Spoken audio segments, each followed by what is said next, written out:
Well, guys, we are back for another episode of the Liberal Asshole Show, episode 61. And what are today's topics?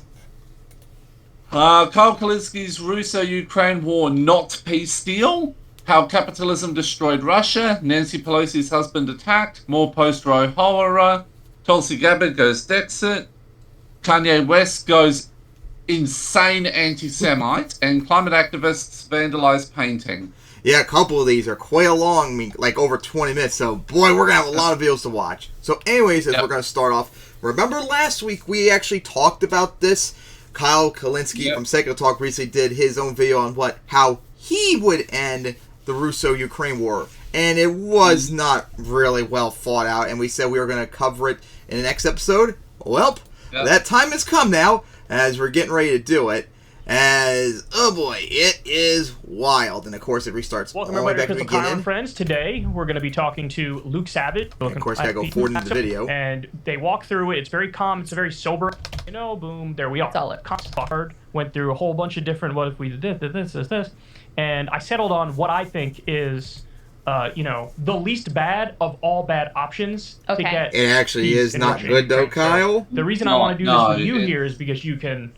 As you'll see, it's basically appeasement. Say, hey, I don't think that makes sense, or that does make sense, or whatever, and I can get a sense of where I'm at. But I am a massive masochist because everybody's gonna fucking hate me for this, right? Like, don't hate you, but you're being very naive Vladimir on Putin it. Is just being defensive. They're of course gonna fucking hate this, right? Right. And then the people who say literally any sort of peace deal is by definition appeasement, and you're Neville Chamberlain. Right. They're gonna fucking hate me too. They're gonna really hate you. So it's like I'm really shoving my dick in a waffle iron for the sake of intellectual honesty here, even though I know I'm stepping into. Sometimes that's just what you gotta do. I'm literally tap dancing on a mine. I'm break dancing on a minefield right now, but whatever, it is what it is. Better than nuclear war, though. Oh, absolutely. I mean, there's no doubt about it. So anyway, first thing is this: Russia withdraw. Okay, that's my peace deal. I'm joking, that is but probably not the really, only thing we're going to 100% agree on. Yes, because when the U.S. invaded Iraq, if I was protesting the Iraq war, you want a proposal? Here's my proposal. Suck my nuts. Withdraw from Iraq, America, because we were the aggressor. Like, get the fuck out. Okay. So when you say that, though, do you mean out of Crimea too? Do you mean out of the eastern region, even the part that had basically, de facto had independence before Russia's most recent invasion? I'm largely being facetious. I'm going to get to my real proposal in a second. That wasn't the serious part. I just wanted to say that up front because I just want to be clear. You want to appease. They are the aggressor. They launched an illegal invasion against a country that didn't attack them, So they're to blame. That's the first point I wanted to make, and I think that's obvious, but plenty of people have brainworms, they won't even agree with that part, right? So anyway, that's the semi-facetious answer. It'd be great if they did it, but they're not going to do it. So now to the real argument. Okay. So the first thing, the four regions in eastern Ukraine. Mm-hmm. It's Luhansk, I'm going to butcher these names, Luhansk, Donetsk, Zaporizhia, it's easy. However you say it. And Kherson? Taught me how to say it. Kherson? Like that. Kherson? Okay. Those are the four By the regions. way, Kherson's almost back in Ukraine's hands completely. Although you mean the part that they're attacking near the Dnieper? Because remember, Kherson is behind the river too. But it looks like there's a big chunk of, there's quite a bit of, got it. Because I checked the map earlier, it hasn't made any changes yet, but they've been very secretive of it, so who knows at the moment.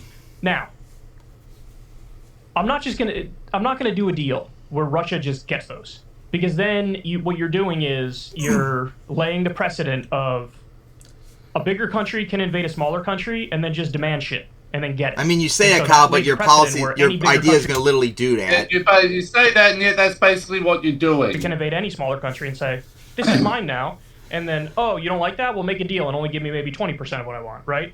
I don't like that precedent. That's a bad precedent. Mm-hmm. But and yet that's what you believe. Dispute, and that's a fact. So we have to acknowledge that reality and react accordingly. So what I would say is take those four regions and they become either independent countries or it becomes one independent country. And that's not gonna work. The problem, though, Kyle, is we'll just simplify it to say they're all one country, because this was an idea that a lot of Russian nationalists have turn the area into an area called Novorossiya, which is Russian for New Russia. Because Russia wants to control these areas. The problem is that even if it's just a new country, Russia has control of it, so it's almost likely they're going to install like a puppet like Belarus. Yeah. So they're going to have control of this territory in some regards, if not straight outright annexation. So even if they don't take over Novorossiya like full annexation, they're still going to have full control of it, so they still are benefiting from it, and that's just not good. Exactly. You have UN peacekeepers in there to try to keep the peace, and so this way... And also, Ukraine's just not going to accept it either. What you're doing is... Exactly. You're not rewarding... Especially when, as we point out, a lot of those areas are not even fully under Russian control that they've claimed, so... Russia for illegally invading, right? But you're also acknowledging the messy reality on the ground. And by the way, everybody hang in there, because at the end of it, there's a big curveball, which I think is an important part of the peace deal. Okay, so that's the first thing. Okay. So it's not Russia's, but they're going to become independent countries. But it'll be de facto Russian controlled still, Kyle. The second thing it'll be basically just he basically still thinks that basically we ended over to Russia. Yeah.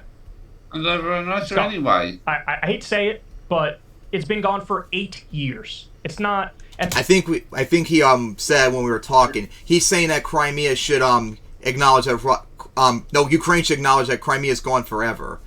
Now, before the war, that's what you and me were saying, like before the whole war break out, because Ukraine was not going to take back Crimea, and we weren't going to start World War III over it. So yeah, eventually they are going to have to just accept it. But here's the reality, Kyle. It's changed now. Russia attacked, so the wars happened, and right now, Ukraine not only is not going to just give up Crimea because it is theirs, they have right now what looks like maybe the capability to at least try and get it back. And if they have the capability to do that, they're not going to just give up. They're going to try and get it back no matter what. So exactly. Now, before the war, I probably would say, yeah, they should probably eventually just give it up. But right now, that's just not going to be the case. And that's the reason why, on this particular thing, I would be willing to say, let's just face reality. It's been gone for 8 years, and there's no getting it back. Like that's not a thing. Well, that's not necessarily true, though, Kyle. That's the thing. It's possible they could take it back. Yeah, exactly. Especially if Russian morale is negative. I'll let you finish, but just to make one comment on that also is that, before the war, people were willing to acknowledge that basically most people in Crimea are, Russian ethnic and would prefer to be part of Russia. Although that might not necessarily be true, because remember the referendum that happened when Russia invaded. Even though I remember reading like all the mainstream media articles at the time saying this was there, apparently when they did the referendum, there was only two options: either join Russia or be like an independent state, which would be aligned with Russia either way. There was no option to say either be a Russian puppet state or be annexed into Russia. And there was no option to say... That's pretty much the only options there were. Yeah, there was no option to say, stay with Ukraine. So, the results might not actually be accurate in that regard. And guess what? There's a lot of Russians in Ukraine, as we know. A lot of them are now pro-Ukraine because of Russia's war. So, that's not even necessarily true that the vote was honest, that Crimea would willingly go. So, I think that's an important reality to acknowledge, as well as the fact that you acknowledge, in the eastern part of Ukraine, there was an ongoing dispute about what would happen there. So, if you have those regions split off in some fashion from Ukraine, you actually have a more cohesive Ukrainian national project. No, you don't. That is more cohesively ethnic. Sounds almost like an ethno state argument. Yeah. Which is weird coming from you. Now, the problem is that it weakens Ukraine and makes them more likely to get attacked by Russia in the future, so that's not necessarily a good idea either. Technically Ukrainian. Absolutely not. Yeah, I mean, I don't know. Because that'll mean that those are... and it'll also embolden China to go after Taiwan. Yeah, which is something that we must make sure doesn't happen by Russia losing at all costs. So we make sure China knows that's what they're going to get is going to be just as bad, if not worse, than if they attack Taiwan. Arguments convince me that much as it's just... It's been gone for 8 fucking years. Like, that's the part that I can't get over. It's like, there will there's going to be a hard no. Well, I think it matters what the people on the ground Russia think. If that's gone. Yeah, I think that's right. And that'll be too bad for him if you say Ukraine takes it back. Oh, well, if they don't like it or not, they're going to have to deal with it. I do think it matters what the people who actually live in that region, or at least lived in the region before this current war, what their wishes and aspirations are. I think it's something that should be taken into account. But a lot of idiots say that about the new regions they just invaded, and I think that's total bullshit. Yeah, and the other thing, I mean, obviously, like, the fake elections they just had. And they are fake. They're fucking fake. They're fucking fake. Should not be just considered like the ones in 2014 for Crimea were too. Public sentiment in any way. You don't think they are fake, really? Like, the legitimate aspirations of these areas have sort of been fucked over by Putin, because how can you possibly determine what their actual will is now that you've had war and you've had battles and you've had people fleeing and all of that? But anyway, those are that's why you just can't have referendums right now. So Crimea is gone. Officially recognize it as part of Russia, which again, they invaded in 2014. They've been there since. Yeah. I don't like it. And honestly, I think the reason why Putin did that is... Like I said before, if the war never happened, I probably would agree with Kyle more, but right now the war is ongoing and there is the capability of them to do it. So, hey, if they want to try and take it back, go ahead, and hopefully they succeed. Because in 2012, they found natural gas in the waters off Crimea, and so I think he did it because he wanted that natural gas. So, it's imperialist, fucked up, but it's gone. But right? Kyle, not, according to here, it's not imperialism. It's just Russian militarism. Only the West does imperialism. Yeah, it's only America does imperialism. Remember? Russia and China must be allowed to do whatever the fuck they want. Also, the Ukraine is a Nazi terrorist state, and therefore they must be genocided and nuked and bombed into the stratosphere. Careful, Kyle. You just same with Taiwan. You just triggered tankies by saying it's imperialism. Oh, they're not gonna like that one. So, what's what I hate? But then we get to Ukraine. Well, of course, because they believe that they believe that the United States of America is so exceptional in how bad it is that Russia and China must be allowed to do whatever the fuck they want. But then we get to Ukraine agrees, no joining NATO. Okay, so no NATO in Ukraine. Mm-hmm. Crimea officially. I mean, I would agree with that, but Ukrainians are not going to agree with that whatsoever. No. Russian. The eastern portions of the country are not going to be Russian. They're going to be independent countries with UN. They're going to be Russian-controlled, Kyle, in some regards. They're going to be Russian by proxy. Yeah, you're being very naive on it. It's not like, oh, this Novorossiya is going to be like completely neutral and independent. No, that is not how it's going to work. Not. Russia will have them controlled in some ways, and I honestly wouldn't be surprised if Ukraine tried to like get them under their control in some regards too, because neither sides are going to accept independence for that regard. Just like how India and Pakistan won't accept a sovereign state for like Kashmir to settle their stupid dispute. Of course, is Joe Biden to endorse the plan, and the curveball at the end, which a lot of people. I mean, everybody's going to disagree with my plan they're putting out here, but this is something that would maybe snuff it out in the crib. I don't know if he's going to bring it up. I'll just bring it up right here about NATO. Like, before Russia invaded Ukraine back in 2014, that was the case that the vast majority of Ukrainians did not want to join NATO. It was like 70% were against it. Exactly. But then... But now, it's flipped. Just like how it flipped with Sweden and Finland recently. The vast majority of Ukrainians want to join NATO because Russia is literally attacking them. Just like how Sweden and Finland realized that they can't be neutral anymore. Trying to wipe them out. I think he's going to bring up like a referendum, on like a vote on whether or not to do NATO or not with Ukraine, so I'll hold my tongue on that, but they're going to overwhelmingly support join NATO. Is that I think you should actually allow Ukrainians to vote on it. There we go! Before you actually move forward and propose it. Well, here's the thing, Kyle. You could do that, but they're going to overwhelmingly not only say we need to join NATO, but they're going to overwhelmingly disagree with your proposal. Because, and here's my reasoning for that. They were illegally invaded. So when they say, like, no, we're going to defend our own country and we're not going to give an inch away, I'm sympathetic to that. So if the Ukrainian people say, if a majority of the Ukrainian people say, no, fuck off, like, we're going to keep fighting. All right, there's really nothing I can do in that scenario as an outsider. I don't agree with that. And here's why. Because the only reason that they are where they are in this war is because of us. I mean, not only in terms of... But let me finish my point. I was going to say half agree. Not only in terms of the weapons that we have supplied them, in terms of the intelligence we've supplied them. I mean, it's now been reported out how instrumental our intelligence was in some of the key strikes and military accomplishments of the Ukrainian military. This is not to take anything away from their like courage and savvy and all those things. But I mean, also economically, like we are propping up this whole country right now. So the idea that we don't get a say, well, I just don't think that's true. In fact, I think the reason that the war has taken the trajectory that it's taken, in large part, and I do view this as a proxy war, is because the U.S. government's policy has been, we don't want this war to end. We want this war to continue. We want to weaken Russia. It's actually their policy of supporting Ukraine until the war ends. So if Russia just leaves Ukraine, then no more support. Simple as that. It's all in Russia's court. The longer Russia stays in the war, the more pain they're going to be inflicting on themselves. If they really were smart, they just leave. And so it just was reported in the Washington Post that privately administration officials are saying, we won't even nudge Ukraine to the table. We also know that... because they don't want to peace out. Like, it's all in Ukraine's court, too, just like Russia. Neither side wants to peace out. There's nothing we could say or do that's going to change their minds until the war goes completely one side. Like, Kyle, Crystal, and all these people need to just realize the situation. Neither side is going to be peacing out, and you have to go, oh, okay. Boris Johnson went to Kyiv early on when there were active peace negotiations. There was a lot more prospect of actually coming to a deal early on. I think Kyle's isolationism is kind of showing here. And he just wants the US to peace out of the rest of the world.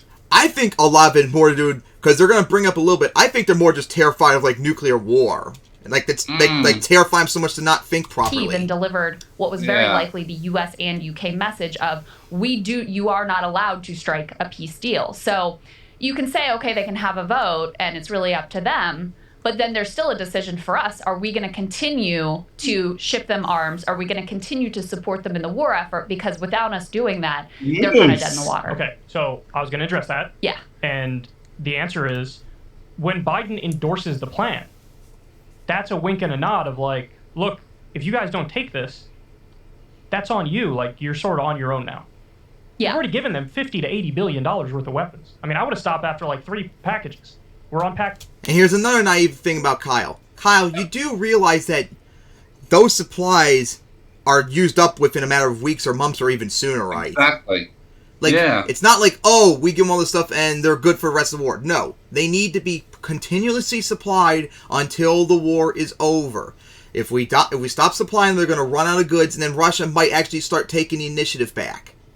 Like, you should know about the logistics, Kyle. Like, here's a personal example for me in Hoi 4, which is a Victoria 2-like game that takes place in World War II. I remember doing a game as Germany, taking over to France and UK, all them win the Western Front in World War II. Before I attacked the Soviet Union, I was making, it was like 30 light tanks a day, 8 different types of planes a day, 100,000 guns, 30 artillery pieces a day. I was making all this logistics. I was having all this stockpile and all that. I was looking really good. And then I attacked the Soviet Union. Guess what? Like 2 months in, shortages everywhere. I used up all those supplies I built up for months in a matter of 2 months. Like, that is how much. And that's just a game. Think about real life. Especially when you don't have as much war industry like we had in the game or America in World War II and all that. So they have to be supplied until the war's over, or they possibly could lose. And that is something that I do not want. And Kyle, once again, like a lot of people, do not understand the situation. Package what? 17 or some shit like that? So Biden proposing this to Zelensky it's sort of implied like, hey man, this is the out. Either shit or get off the pot. Yeah. So that's so Ukraine gives up shit because you don't want to help them win the war. Very naive. That answers your concern there. But I also will say this: you were talking about the U.S. was blocking peace, whatever, but they also have the will to fight. You know what I'm saying? Yeah, absolutely. Like, they have the will to fight. Let's not pretend. Like, Biden wants to pretend like, this is just on the Ukrainians and we're just going to do whatever they want. It is. Bullshit. And Russia. Okay. Yeah, we have sway. Not just sway. We're determinative. Like, they don't get to this place anywhere close to it without our arms, economic support, intelligence, training over years. Like, none of it. And again, that is not to diminish their efforts and their losses and their courage and all of that. But it's just to be real. Like, they're nowhere in this war without our support. So, you know, if you say, okay, you vote on it, and if you guys say no, then all right, we're out. That means effectively they're more likely to take it. Well, not only that, but I mean, that means effectively, if they did vote against it, Russia is winning that war. If we follow through on truly pulling our and that's something we can't have. Russia cannot win at all costs. Because at that point, the Ukraine would then be genocided. And they're already, you could hunker down. Because then not only would we lose Ukraine, but we'd also lose Moldova and Georgia as well.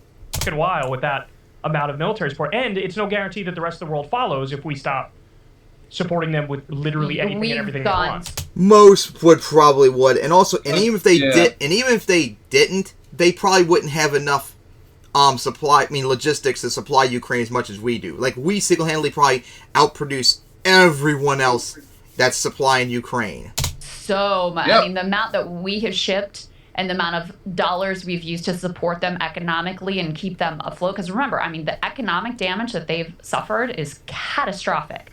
Like, to even be able to float their government, we've been instrumental in all of this. That's another reason why even if Europe is like, yo, Russia will come in and finish them off 5 years later. Really dire straits without us. Yeah. But you're almost bolstering my plan here, because that's another reason why they'd be like, I might not like all this. No, I agree with that. That's why I really get annoyed with, this isn't aimed at you really, I really get annoyed with Biden administration officials pretending like it's just hands off and we're just letting this all unfold, when your plan and like logically thinking this through demonstrates how much incredible, not just sway and influence, but what like absolute direct impact we have ultimately on this war. And so when we pretend like, oh, we're not really doing much, we're just watching from afar and hoping for the best, total and utter bullshit. But we are facilitating and allowing the Ukrainians to do self-defense. Maybe that's why I'm not as offended by it as you are, is because I do ultimately see it as defensive.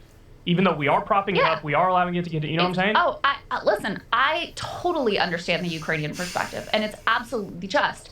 It's just their interest and our interests, and more importantly, the interests of the globe, are not 100% aligned. And in my view, they are. I care a lot more about the interests of the globe. The only exceptions being a few people in avoiding nuclear war than I do about Ukrainian territorial integrity. But that's see what I was talking about earlier. There you go. Yeah, they're so scared of nuclear war that they get brain rot over this issue.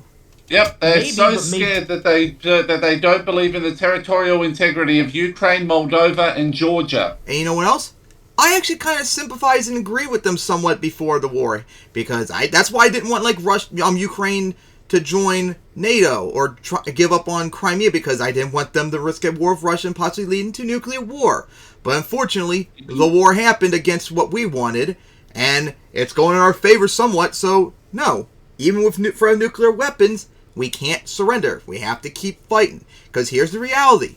If they do use nuclear weapons, Russia will be destroyed. Exactly. Like Putin, probably, just like Kim Jong-il in North Korea and all the other people, he probably wants to live.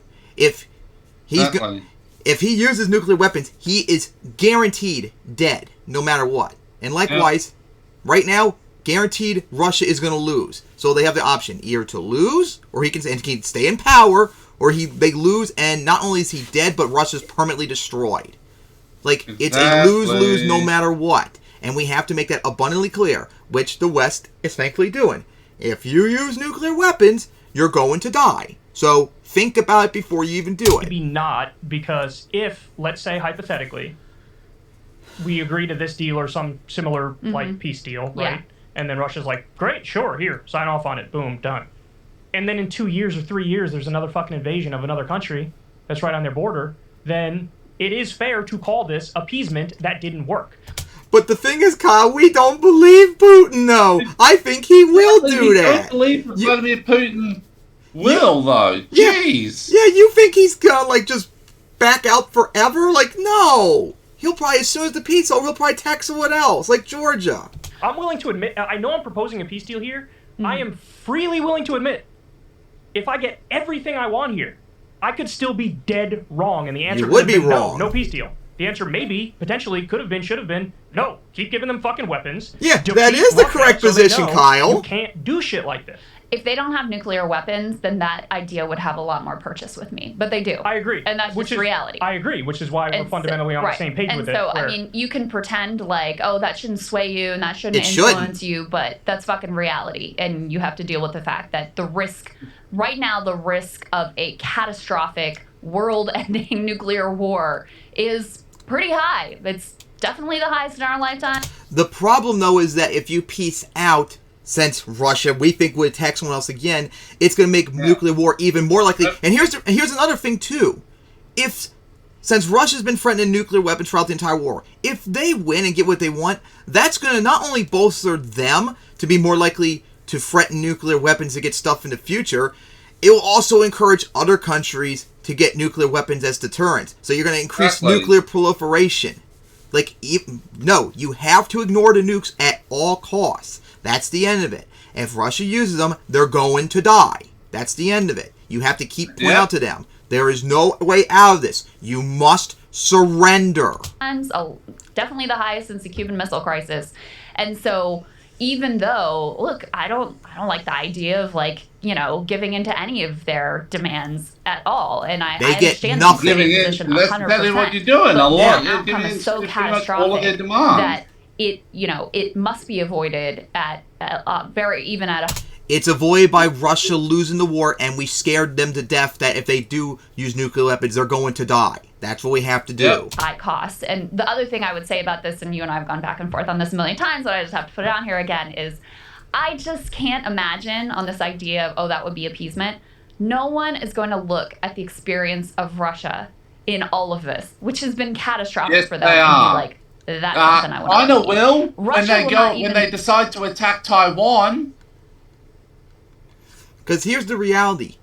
Putin, like a lot of these people, they don't care. If they really cared about their country and their people, Putin would never have done this war in the first place. Because we made abundantly clear, you're going to face all these severe economic consequences if you do this, and it was pretty obvious to all of us that Russia was not going to do as well of a job in this war as they thought of. They knew it. They knew all the penalties and the pain they were going to inflict on themselves if they do this. And they still did it. And he still refuses to give up when it's better for the country to just surrender. Exactly. He doesn't care. The goal of rebuilding Russia Empire, the Soviet Union, is too much for them to just drop it out.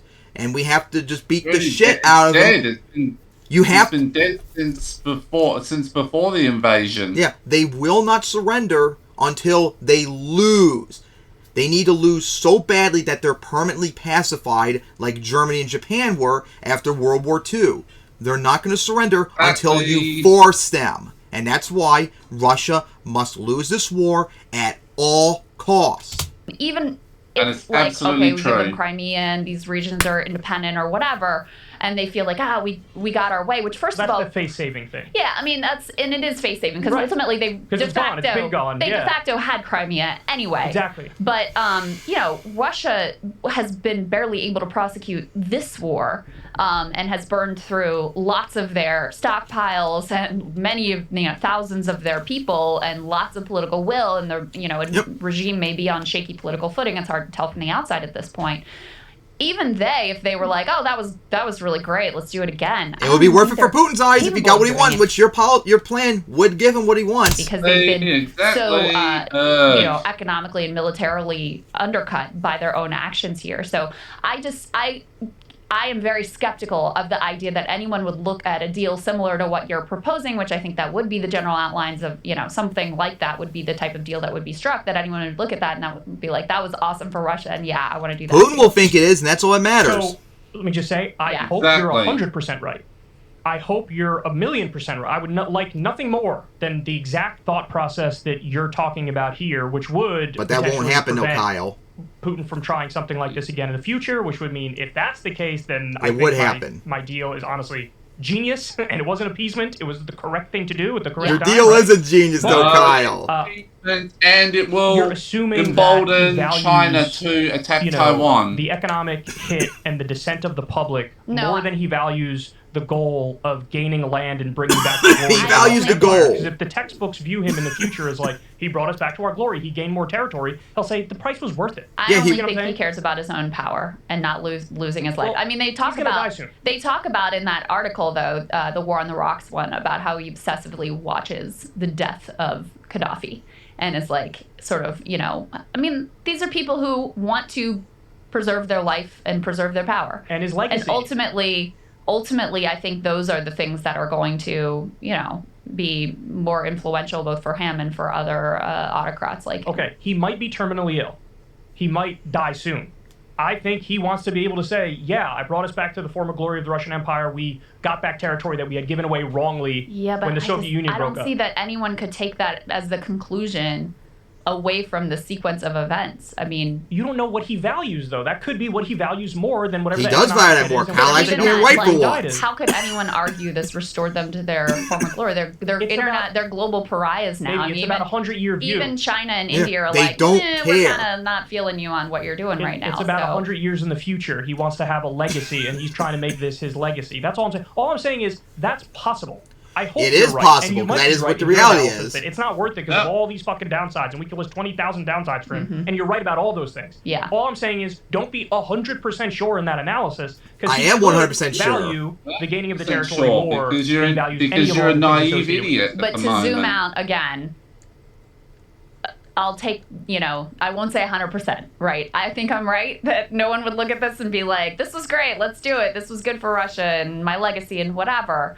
But the risk of nuclear war is so grave and so dangerous and staring us so much in the face that it is overwhelmingly worth trying to come to some sort of deal, it's even, not worth it. A painful not only one. because we're going to lose, not only because you lose Ukraine, Moldova, and Georgia, but Taiwan will come under major threat as well. And also, who makes you say that Russia might not try NATO, like take back the Baltics and Poland, if you give up like that?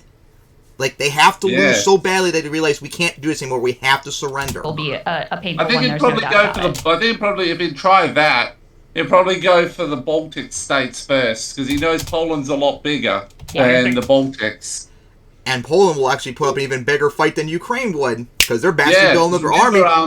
I don't think remember until literally the invasion of Ukraine, Moldova didn't have a proper standing army. Yep. Now they do. Poland's on track to be one of the most powerful countries in Europe in a few years, too. Oh! I'm making an ass of myself in proposing this, and I'm going to get dunked on by everybody. The pro-Ukraine people are going to hate me because you're giving away too much, and it's appeasement, and the pro-Russian you are giving away too much. Whatever. I don't even know what you're only appeasing Putin, but you're also giving the green light to Z to attack Taiwan. They're going to say, I'm getting in their heads, too. Yeah, they're going to be like, no, the Donbass has to be ours, too, or some shit. You know what I'm saying? Yeah, people are very... Well, if the Ukrainian ones are saying the Ukraine is a Nazi terrorist state and needs to be genocided. Yeah, and your policy would give them Donbass, Kyle. No, invested in simple which means narrative. They can use Donbass to slaughter Ukrainians in Donbass. The further we go and the more Siberia into on the escalatory concentration path camps and that, which the they're already doing. To even imagine something like this happening, which is why, those early days when there were actual discussions that were going on, there were talks that were happening in Turkey in particular, and those got short-circuited. I mean, that just made it so much harder to envision how this comes to a close. So, what do you think of my deal? I'll take yes, it. we do. We're going to get rid of. Is there anything you get Russia off Ukrainian soil? I mean, I'm not an expert on and international peace negotiations. China that they're not going to touch Taiwan. I do sort of like your provision of like Ukrainians can vote on it, so they have a say. Yeah. But listen, right now, the Russians will let them. But in 5 It'll years, be just if like still, in Crimea and in the four regions that they'll be like, oh my God, illegally annexed. This can go on for 5 years and it's still existing. But I would not make it oblique. I would make it totally clear that if you vote this down, that's fine. Like, you get to do what you're going to do with your own land, but we're out. That's correct. I think you have to make that really clear. I mean, I wouldn't have Biden literally say that to Zelensky, but I would have a wink and a nod of like, look, just so you know, this is what's on the table, like it or dislike it. And so you guys can decide if you want to hop into this, but I highly recommend you do, because if you don't, there are going to be consequences to that are not great. Yeah. You know? What? Yeah, so, not great indeed. I know I'm a genius, even though literally 98% of you are going to be... The smugness on Kyle is undeserved for once. Oh my god. Whatever. Both sides will accuse you of siding with Nazis, so...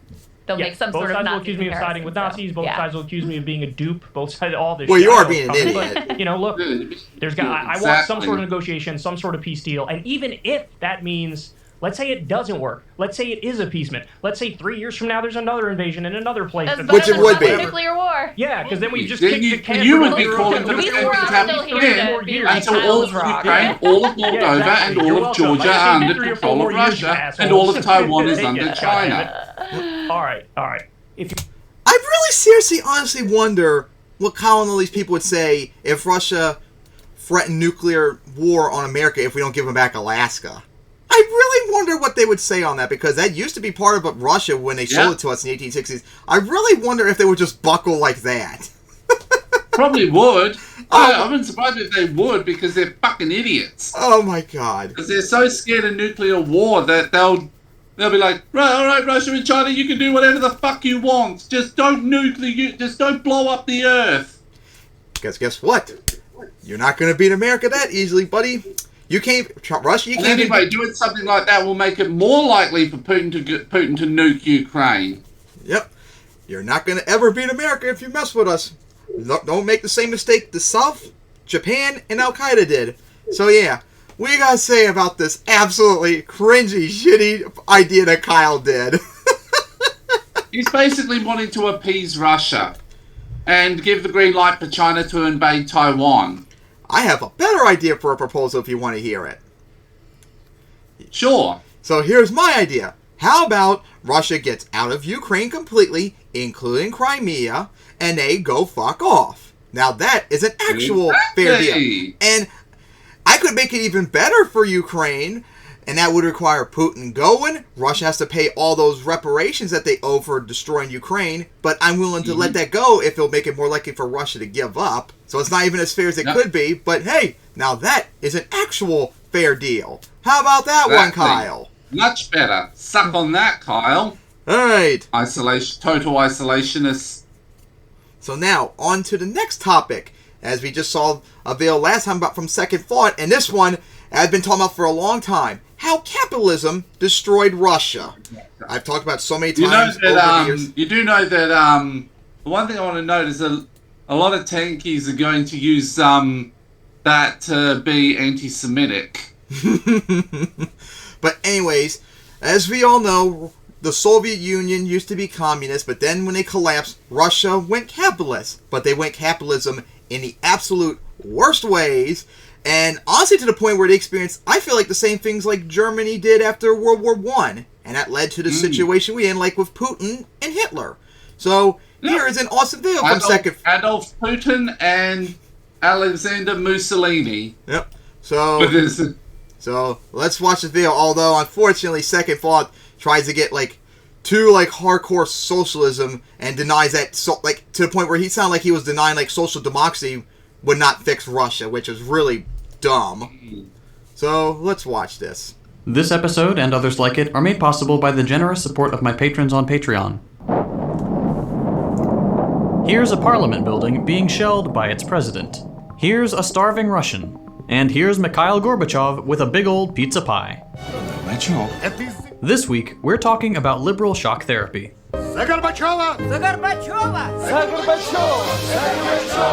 Sometimes nothing brings people together like a nice hot pizza from Pizza Hut. Okay. This is the USSR. Back in the 20th century, the USSR was a country. Now, not so much. And the history of this transition has typically been told one specific way.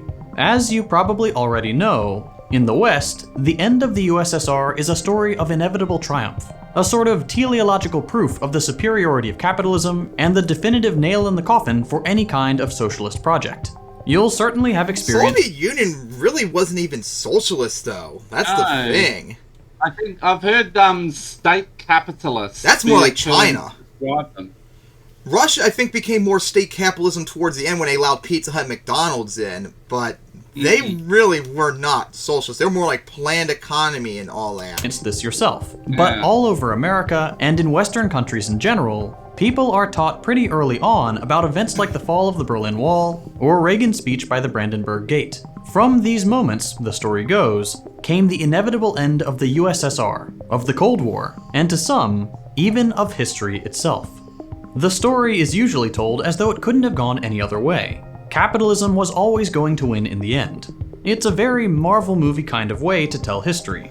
For most people, then, the period following the dissolution of the USSR has been folded neatly into the US's overarching narrative for the 20th and 21st centuries.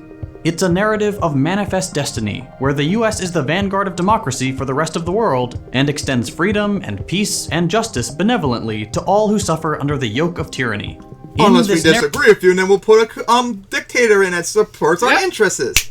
Because that's actual American imperialism. Just like they did to Australia when they overthrew Gough Whitlam and installed their puppet Malcolm Fraser. Narrative, there is democracy on one side and communism on the other. And the US prides itself on bringing democracy everywhere it goes, including in Russia. But as you can probably expect from all the other times the US has quote-unquote brought freedom and democracy to other countries, that whole narrative doesn't really line up with what actually happened.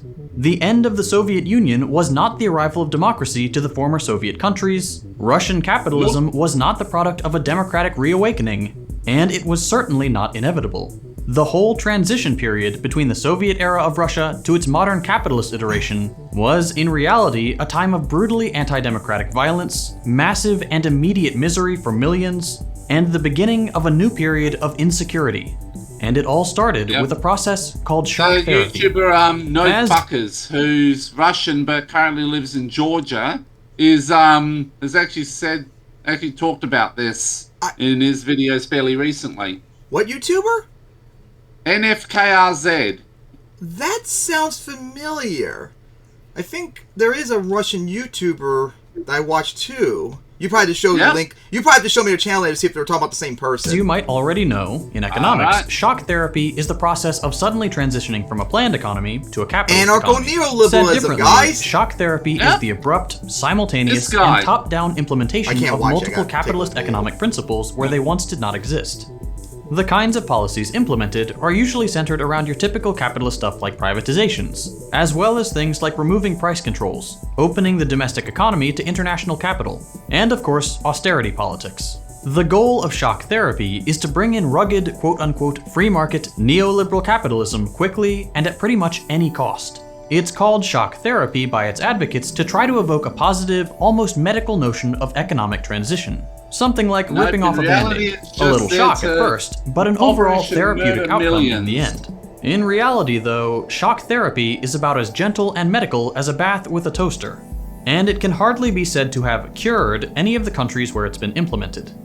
Nope, made it worse. Russia is the most prime example. Like, I've talked about this for years on Last.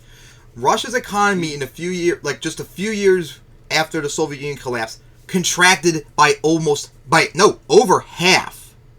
Think about that, guys. A country's economy collapsing in over half in just a few years.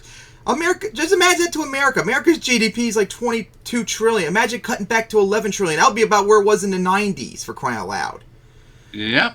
Russia's, because they've got rid of price controls, which means the government says you cannot price these goods over this value or whatever.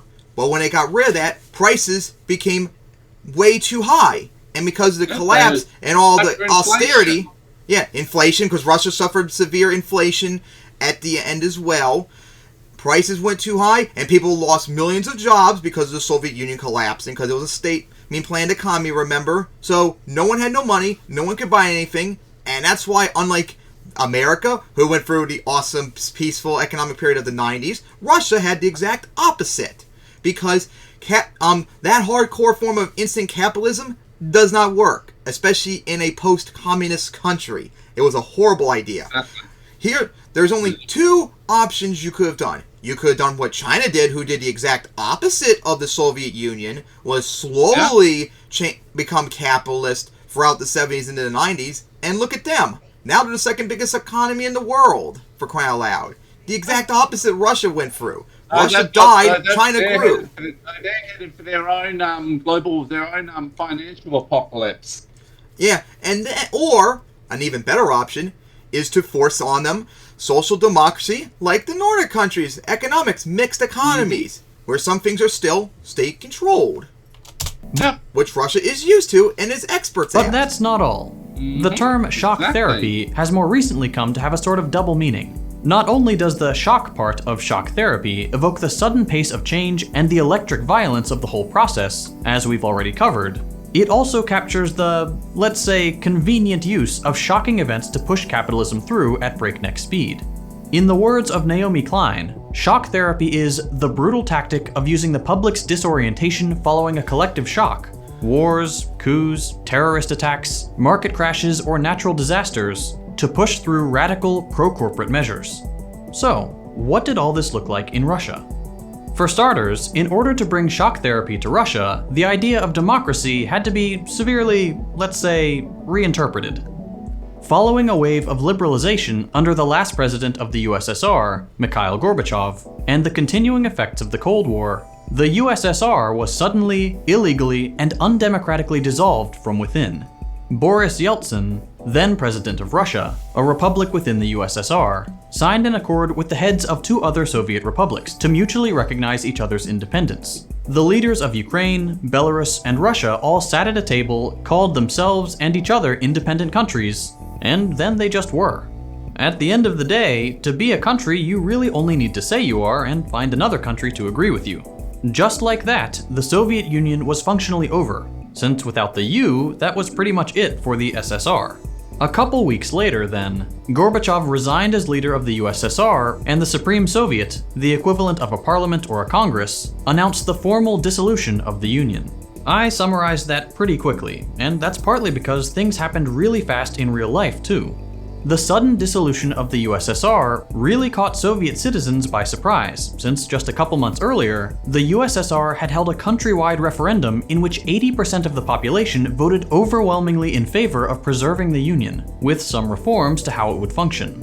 Close to 80% of Soviet citizens wanted to keep the USSR around, including large majorities in Ukraine, Belarus, and Russia, the same countries that would announce their independence. In other words, the dissolution was not the fruit of some democratic process, it just kind of happened. One day the USSR was unified, then it was multiple countries, and then it stopped existing. It really was honestly multiple countries from the entire process. The Soviet Union, from what I looked up over the years, was more kind of like the EU, like multiple countries into one. That's how they were able to just declare independence like that. What was left in its wake was a cluster of nations, and most importantly for this video, the new Russian Federation, led by liberal, capitalist, and nationalist president Boris Yeltsin. To be clear, this summary skips so many important events. But this video is about liberal shock therapy, not the dissolution of the USSR, so we gotta keep moving. And speaking of, keep moving is exactly what the Russian Federation did. Using the shock of the sudden collapse of the USSR, Yeltsin began pushing through more capitalist reforms in the newly born Russian Federation. He brought in capitalist institutions like the IMF, as well as capitalist economists like Jeffrey Sachs, more on him later, to help radically transform the Russian economy with the goal of bringing neoliberal capitalism in fast. And it started very early. The final month of the USSR's existence was December 1991, and by January of 1992, shock therapy was unleashed. First, price controls on consumer goods were dropped almost entirely, leading to an immediate 250% increase in price. Disastrous. Yeah, look at that. When they dropped the price controls, prices went up 250%. Far out. That means 2.5 times more expensive than before. Terrible idea. The prices have to be artificially low so the population could buy their goods, especially since most of them are going to probably lose all their income when the Soviet Union collapsed. You have to keep the market artificially low so they can still support their needs. Price of basic necessities. Then came the layoffs and the hyperinflation. Yep, hyperinflation and the layoffs and all that. So not only did the Russians lose their income, they now can't even afford the stuff because it's too expensive now. It skyrocketed by 56%. 56 increase in unemployment. GDP fell. The GDP alone in 1992, just 1 year later, contracted by almost 15%. 14.5%. Which, by the way, guys, if I remember correctly, even America didn't suffer that much of a decline in not only the Great Recession, or even the Great Depression. Like what Russia experienced in the 90s was honestly might even been worse than what America experienced during the Great Depression. Like, that's how bad Russia went through the 90s economically. In a single year, industrial production declined by almost 20%. 20% industrial decline in 1 year. Inflation ballooned to... Inflation went up to 1,354%. And just so you all know, America right now, inflation, if I remember correctly, is somewhere between 8 to 10%. Imagine dealing with 1,300%. Ridiculous. In just in 1 year. That's 1,354%. And real incomes were cut in half. Russian income cut in half in just 1 year. That is incredible. Like, Russia just basically died when the Soviet Union collapsed. And capitalism is also a big reason for it. The government cut spending on education and health.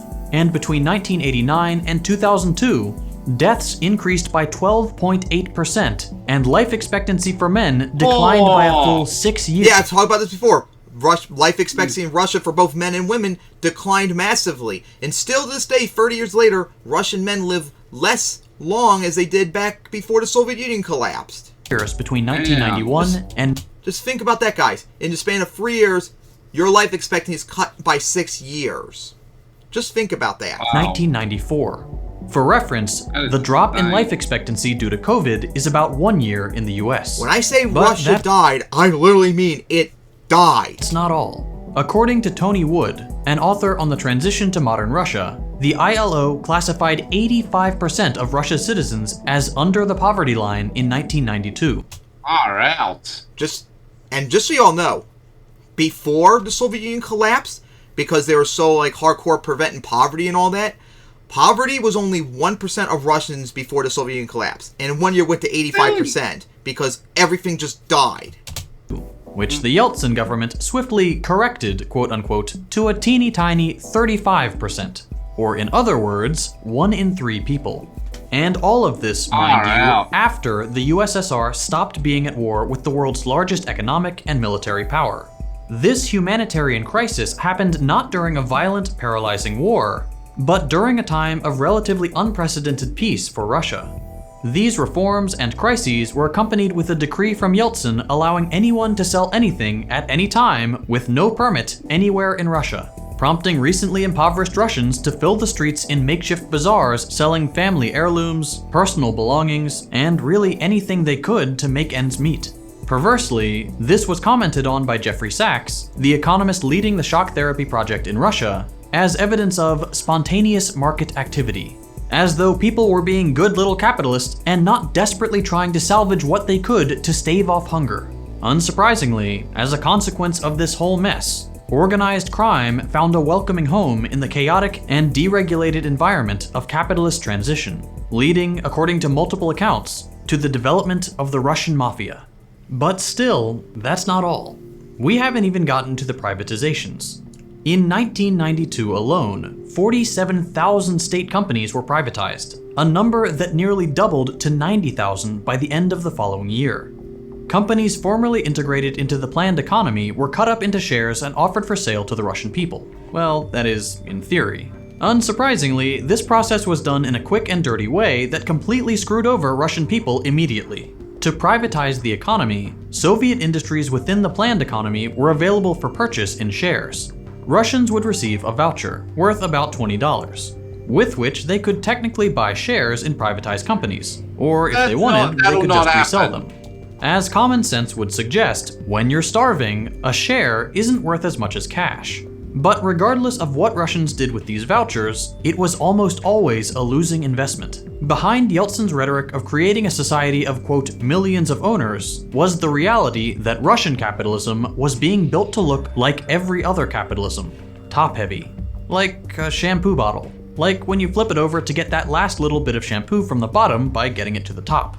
You already know what top-heavy means, I don't know why I felt like making an analogy. In any case, only 14% of companies privatized during the transitional period were ever available at public auction or for public stock purchase. Most privatizations went to insiders, or company managers, people who could take advantage of the new capitalist system effectively. Thus, in a very short amount of time, Russian capitalism caught up with its peers, with wealth concentrating at the top of society, and inequality following the same trajectory. This, by the way, is what created the Russian oligarchy we know today. Good reason why a good chunk of the industry should not have been privatized. Exactly. And here I'll pause for a second, because it might seem like this whole spiel is evidence of some sort of bureaucratic inefficiency, or simple corruption. Well, that is a big chunk of it. That is a big chunk of it, which you're gonna, fervently deny. Economists had good intentions, but made a mistake in their execution.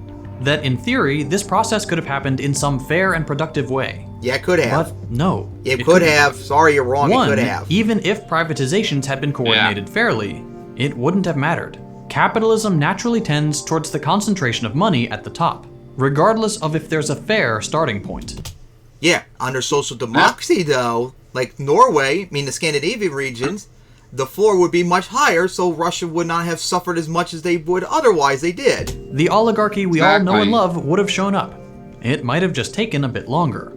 Two, the reality is that privatization was sloppy and corrupt not by some accident, but because neoliberal economists wanted it to be. Shock therapists wanted privatization to happen fast, before anyone could stop it, and sloppiness was just part of the deal. Jeffrey Sachs put it extremely clearly when in 1993 he wrote, quote, "As early advisors on the privatization process, we argued strongly for speed above perfection in the distribution of shares. For the general success of the reforms, which were extremely precarious from the start, it was important to make facts by establishing widespread private property rights. If that meant heavy insider representation, that was a cost that should be accepted." No. Fun fact, here's a quote from 2012 where he denies ever saying this. So why did neoliberals like Sachs care so little about quote-unquote perfection and care so much about speed? They care about making money. Because they all knew that if this process didn't happen immediately, it would not pass democratic muster. Steal all the money. Here's another Sachs quote where he pretty much says that out loud. The problem with capitalism is that you eventually run out of poor people's money. But more convincing proof of this disregard for, and even fear of, democracy than what Sachs said, is what the IMF and Boris Yeltsin actually did. For starters, the IMF did what the IMF has always done. After giving its recommendations for how to restructure the economy, meaning gutting it and letting capitalists strip it to pieces, the IMF withheld crucially necessary funds until those neoliberal reforms went through. I don't think it's being a wacky political extremist to say that an international organization paying for a country to change their economy is maybe not the most democratic process, but maybe that's just me. Yeah. IMF and American pressure notwithstanding, in order to bring about the full and rapid transition to a capitalist economy that shock therapy required, Yeltsin also had to brute force his reforms, which he did by rapidly consolidating power in the executive branch of the Russian government. Over the course of the early 90s, Yeltsin would increasingly rule without Russian parliament in a series of constitutional changes and periods of exceptional power, something that made the parliament a little upset, and which Yeltsin acknowledged by, let me check my notes. Ordering the army to shell the shit out of him in 1993. Again, I'm no democracy expert here, but maybe this is not really what democracy is about. Which, unfortunately, is the same tactics that Putin learned to use as well. This also doesn't feel very invisible hand to me. Just a thought. And all this is setting aside the massive advantages Yeltsin got in preserving his presidential powers thanks to Russia's privatized press institutions, which turned an 8% approval rating into a successful presidential victory thanks to more time on television and more favorable coverage, as well as all the electoral rigging. Yeah, America rigged the election for Yeltsin in Russia in 1996, for all you know that. Remember that that part's true, but you also know that the tankies are going to kick off and they're going to be like, the Americans teamed up, because Harry's mentioned George Soros in regards to rigging the 1996 election. So I'm like, yep, they believe that he worked together with the Americans teamed up with the Jews to rig the 1996 election. Oh my god. Ultimately, though, some devil's advocate type could justify these groups. That's the thing. Like a lot of the capitalist stuff goes back to two groups: the Americans and the Jews, according to a lot of tankies. Not all of them, but quite a lot of them. Bringing democracy to the East with some sort of post-shock therapy super democracy or something. It wouldn't be convincing, but I guess it's something you could do. Yet here again, you'd have trouble finding anything of the sort. There was no democracy after shock therapy, just like there was no democracy during shock therapy. Democracy was, of course, never the intended outcome of any of these reforms. The purpose was to kill labor power in all its forms and replace it with capitalist hegemony. So democracy never came during the Yeltsin era, nor has it during Putin's turn in the hot seat. Consolidating the power of the government into a single person, highly beholden to the interest of the capitalist class, was both the goal and the necessary means for the reforms to go through. The parliament would have to be sidelined for capitalism to happen. And disregarding governmental democracy in this way handled the political half of the shock therapy equation. Unsurprisingly then, crushing democracy was also the goal in the economic half of the equation. And here again we have proof in the form of a concise Sachs quote telling us exactly how shock therapy works. Quote, "Privatization requires a disenfranchisement of the workers' council." In other words, workers, the majority of the population, having a say in the economy is bad. But the minority of capitalists doing the same is good.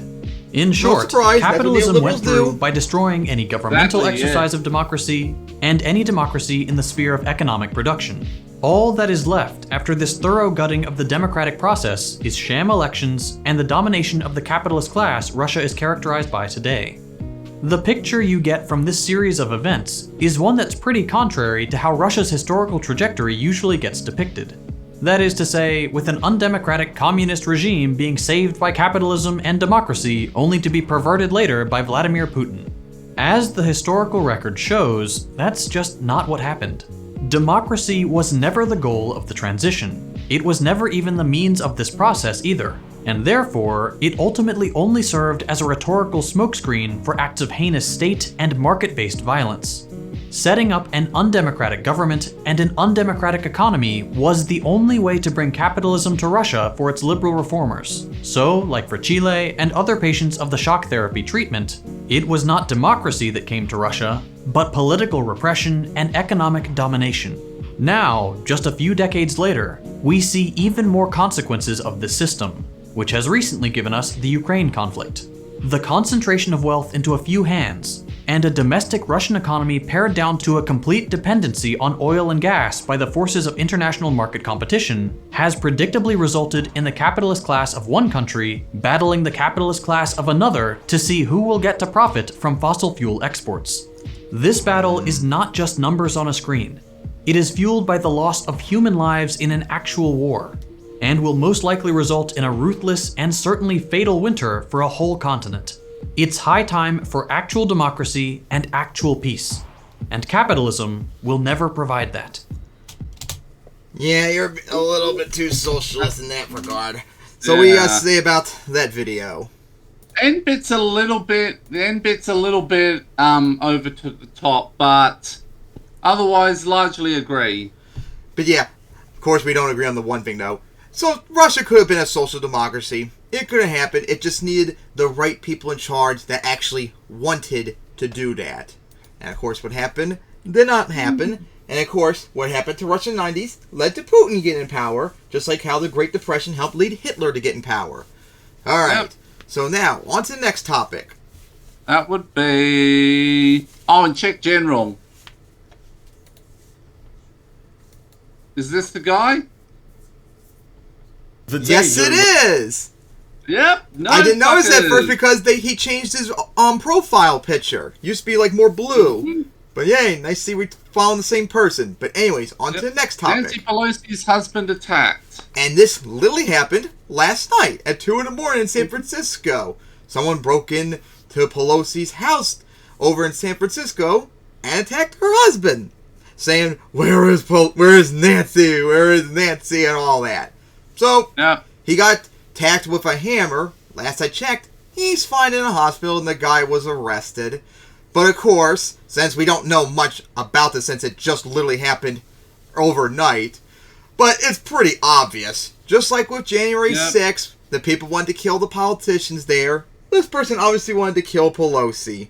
So, unacceptable, condemnable. Although it doesn't change that Pelosi's a piece of shit, but her family members have nothing to do with it. So, yeah, what do you guys say about this one? That is pretty terrifying, actually. Yep, absolutely unacceptable. And hopefully, once again, we can use this to show how violent the right is.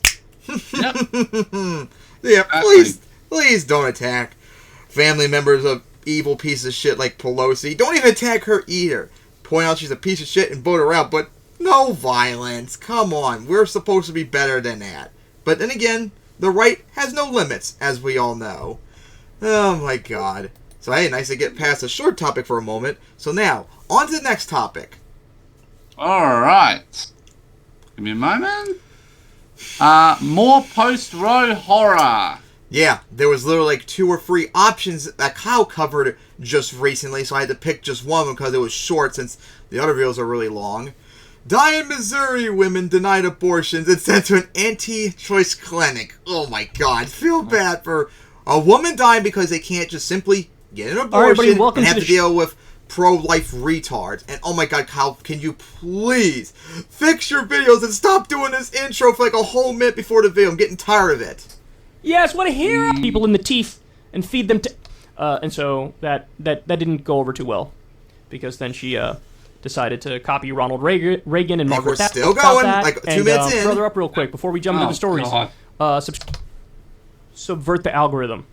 And also, big shout out to every... Oh my god, 2 minutes and he's still going! On Substack, on like Spotify. It's a 9-minute video, he's wasting the time to talk and promote himself! I hate just listening to the YouTube videos one by one, we put... Let's start with this. Own video, so this Kyle, is a story Jesus, that just came out the other day. This is in Jezebel. Missouri woman denied emergency abortion, called a state senator for help. He sent her to an anti-abortion clinic. Now, you're going to be amazed at the specifics of this story. Because however bad you think it is, it's actually worse. I don't know what could be worse than August, the stuff we Missouri covered woman over named months. Melissa Farmer suddenly needed an abortion. Just over a month after her state enacted its near-total abortion ban.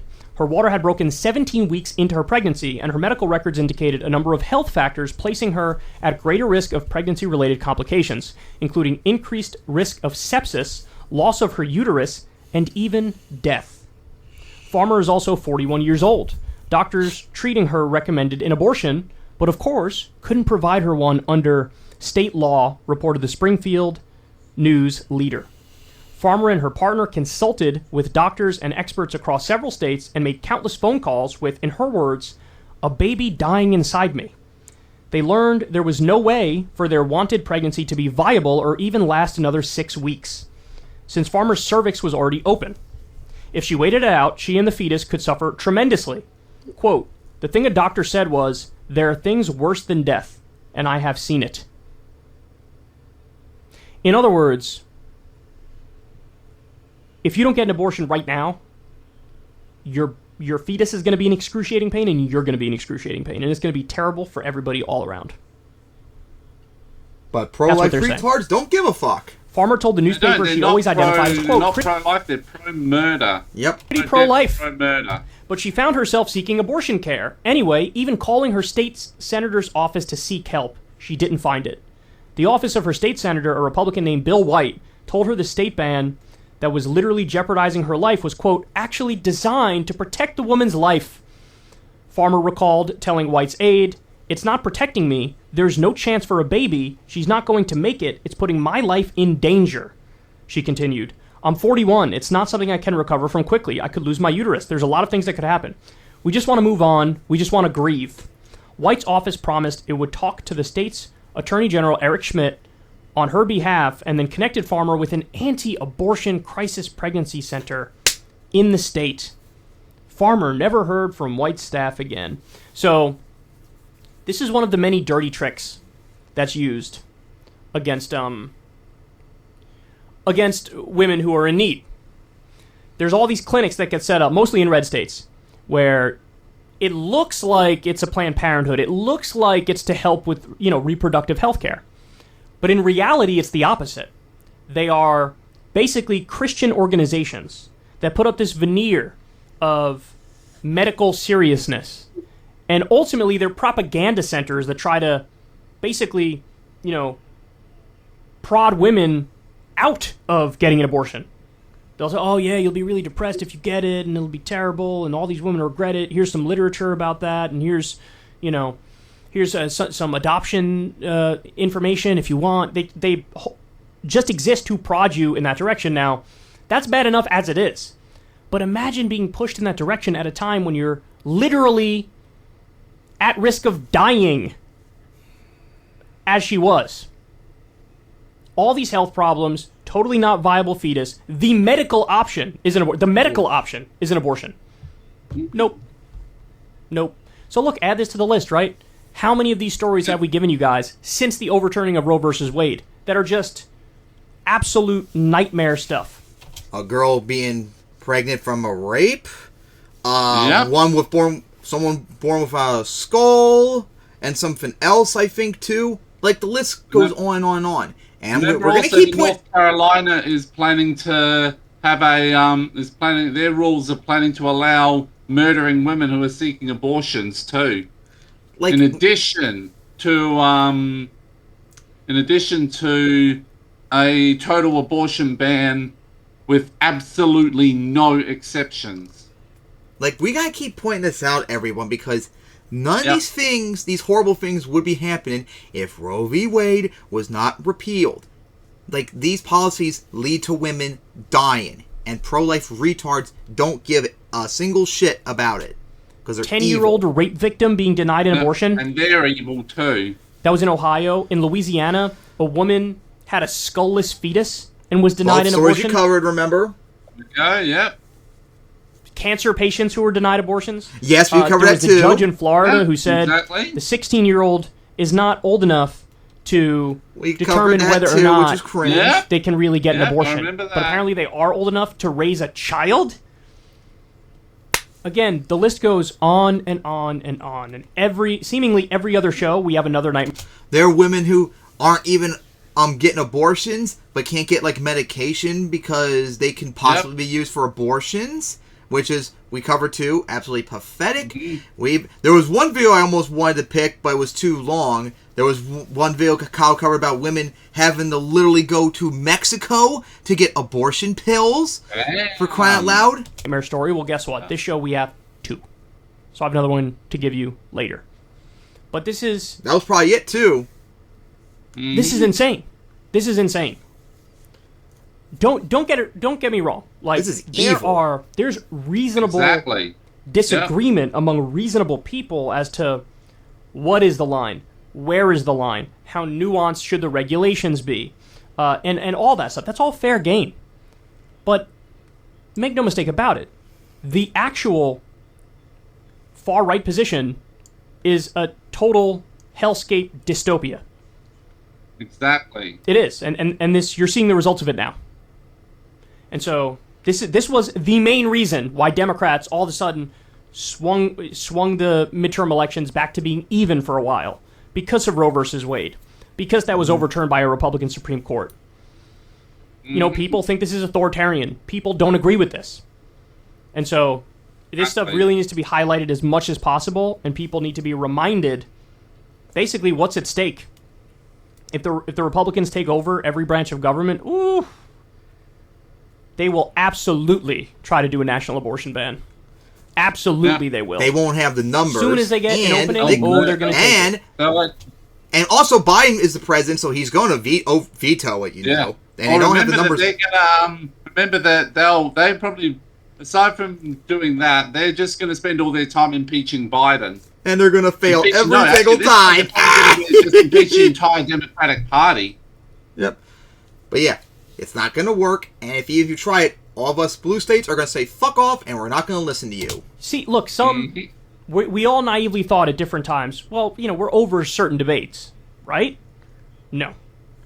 Nope. It can't be until one side's permanently crushed. Biding their time, man, figuring out a strategy, working through it. You know, gay marriage is like a 70% issue in the country now. 157 Republicans in the House just voted against it. 195 Republicans over 80% support abortion access, they want red states to be able to ban contraception. But also, Plan B, you know, I wonder how many Republicans will vote against protecting interracial marriage, because that's potentially on the chopping block as well. Mm-hmm. This is what they want.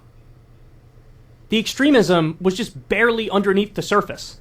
Oh, no, Kyle, don't make the same mistake Mike was doing. No, these people were always around and active in the Republican Party. Come on. It's not like all of a sudden they're like this. They've always been like this. Here. Come on, Kyle, you know better. Do with that information whatever you will. Hey, y'all, do me... It's bad enough Mike does that, but you, Kyle, come on. So, yeah. So, we gotta say about the absolutely disgusting Post Roe horror story once again, for like the 4th time we've covered one on the series. We're gonna keep getting them, and as many as possible. We absolutely are. Yep. And remember, all that could have been avoided if Roe v. Wade was not overturned. Alright, so now, on to the next topic. That would be... Tulsi Gabbard goes Dexit. Now, there have been numerous videos on this, but I'd rather go to her tweets instead, since all the videos are long. So, Tulsi Gabbard, I was actually strongly considering doing this last episode, because this was like near the beginning of the month, but I ended up not doing this. Tulsi Gabbard has officially left the Democratic Party a few weeks ago. And, like I said, everyone talked about it, but their videos I thought were too long, and I don't think they covered all of her stuff, so I wanted to read her tweet about it too, because it's really, really silly, as it's a multiple long thread too. So, here's what she tweeted out. I can no longer remain in today's Democratic Party that is under the complete control of an elitist cabal of warmongers driven by cowardly wokeness who divide us by racializing every issue and stokes anti-white racism, actively work to undermine our God-given freedoms, are hostile to the people of faith and spirituality, demonize the police and protect criminals at the expense of law-abiding Americans, believe in open borders, weaponize the national security state to go after political opponents, and above all, drag us even closer to nuclear war. I believe in a government that is of, by, and for the people. Unfortunately, today's Democratic Party does not. Instead, it stands for a government of, by, and for the powerful elite. I'm calling on my fellow common-sense, independent-minded Democrats to join me in leaving the Democratic Party. If you can no longer summon the direction of so-called woke Democratic Party ideologues are taking the country, I invite you to join me. Wow! Now that was a long and funny one. Where to begin? First off, the Democratic Party is under the complete control of an elitist cabal of warmongers driven by cowardly wokeness. First off, the Republicans are the warmongers. What the fuck are you talking about? Exactly.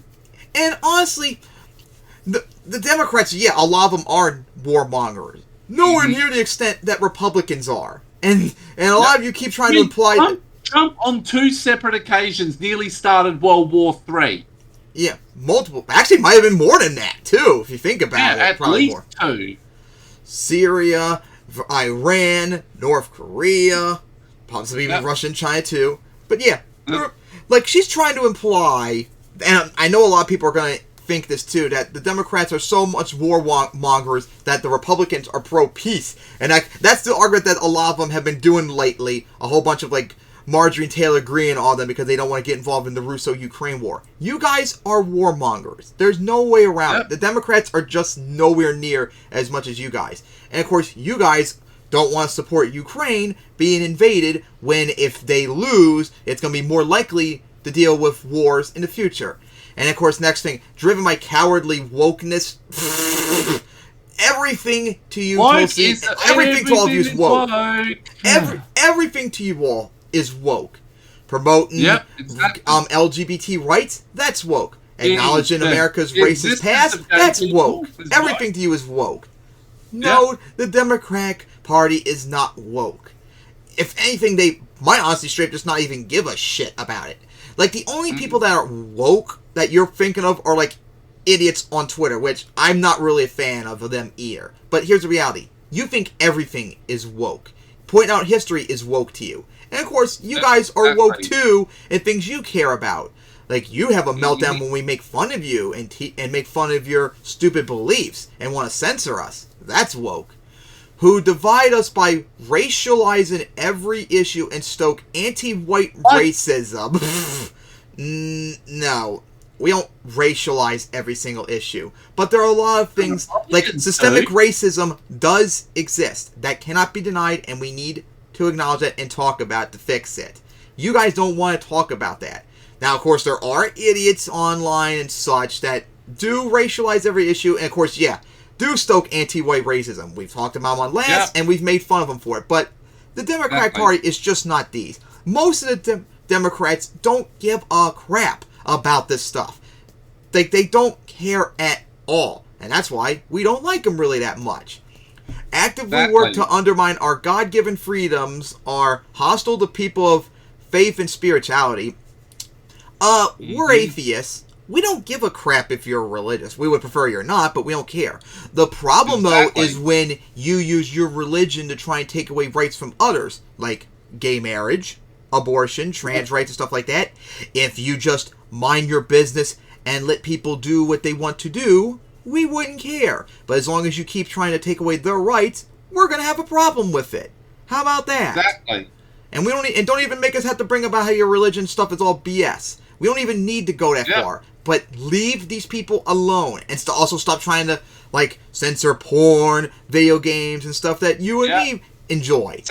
Basically everything. Just fuck off and let us enjoy what we like. Demonize the police and protect criminals at the expense of law-abiding Americans. Guys, the Democrats for the last few years, the Democrats, the establishment Democrats have been saying for the last few years, the reason why we didn't win as well in 2020, and the reason why we might lose in 2022 is because we're too anti-cop. They're pro-cops. The establishment Democrats are against, defund the police and all that. Biden is pro-police. His policy, police reform bill, he did earlier this year or so, whenever it was, actually increased funding for police. He literally did the exact opposite of what you want. The Democrats are not anti-cop or anti-police. Now, some of the activists are, and depending on what extent they are, maybe they're silly, maybe they're not. Depends on because some people are pro-defund the police are not as wacky as others. But the Democratic Party is just not.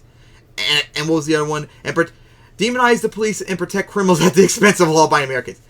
I got a feeling when you mean that, I'm sure you mean you're against them, what Biden's doing recently, pardoning people that had weed possession, which should not be a crime.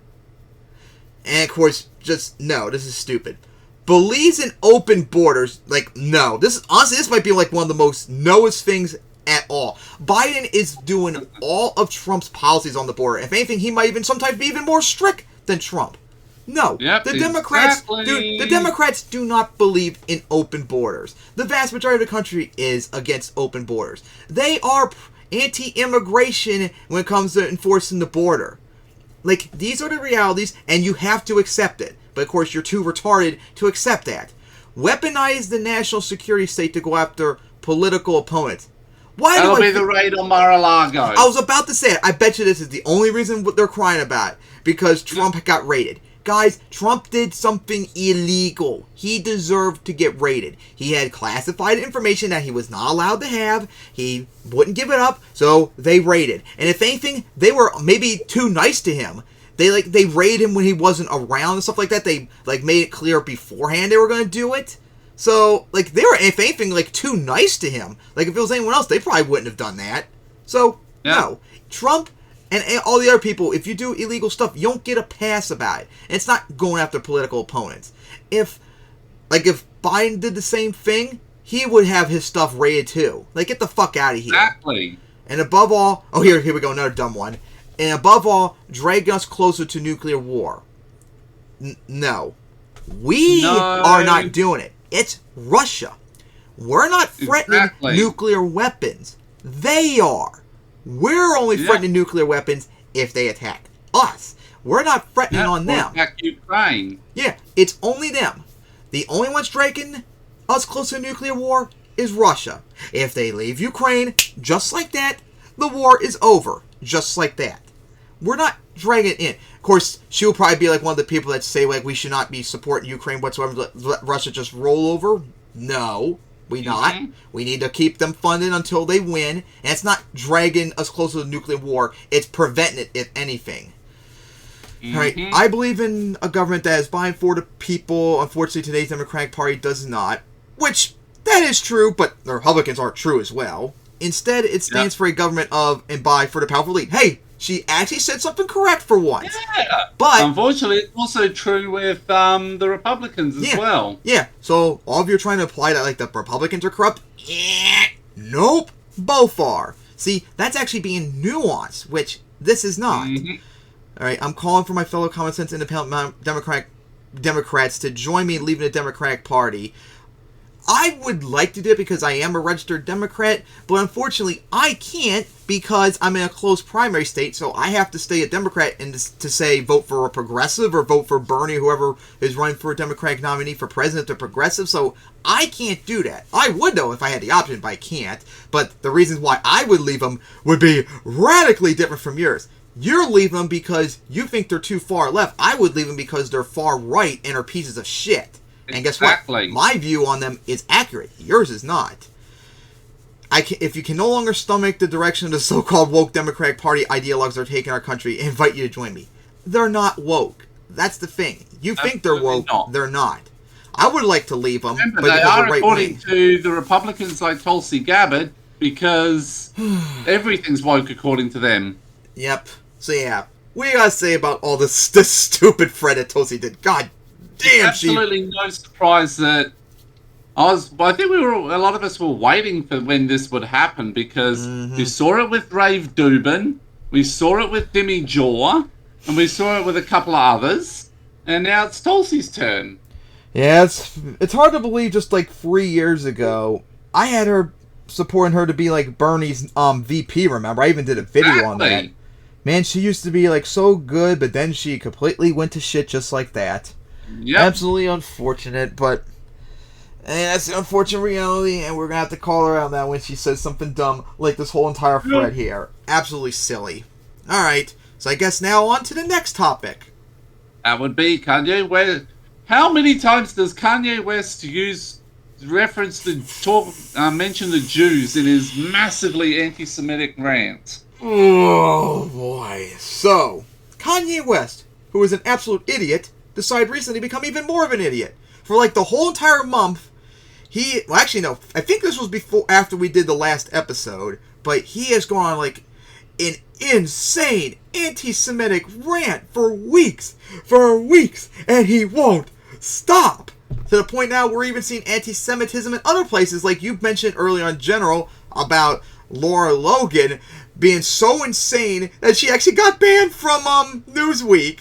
Or Newsmax, whatever they call it. I saw that. Oh my goodness, I saw it too. That was insane. I would cover it, but I think Kanye might actually be more influential and more important than her. So, let's get into this one. And be warned, this is, like, every single, like, anti-Semitic trope you can think of, Kanye just went for it easily without even thinking about it. It is insane. Plus, this is a long video. All right, y'all, buckle up.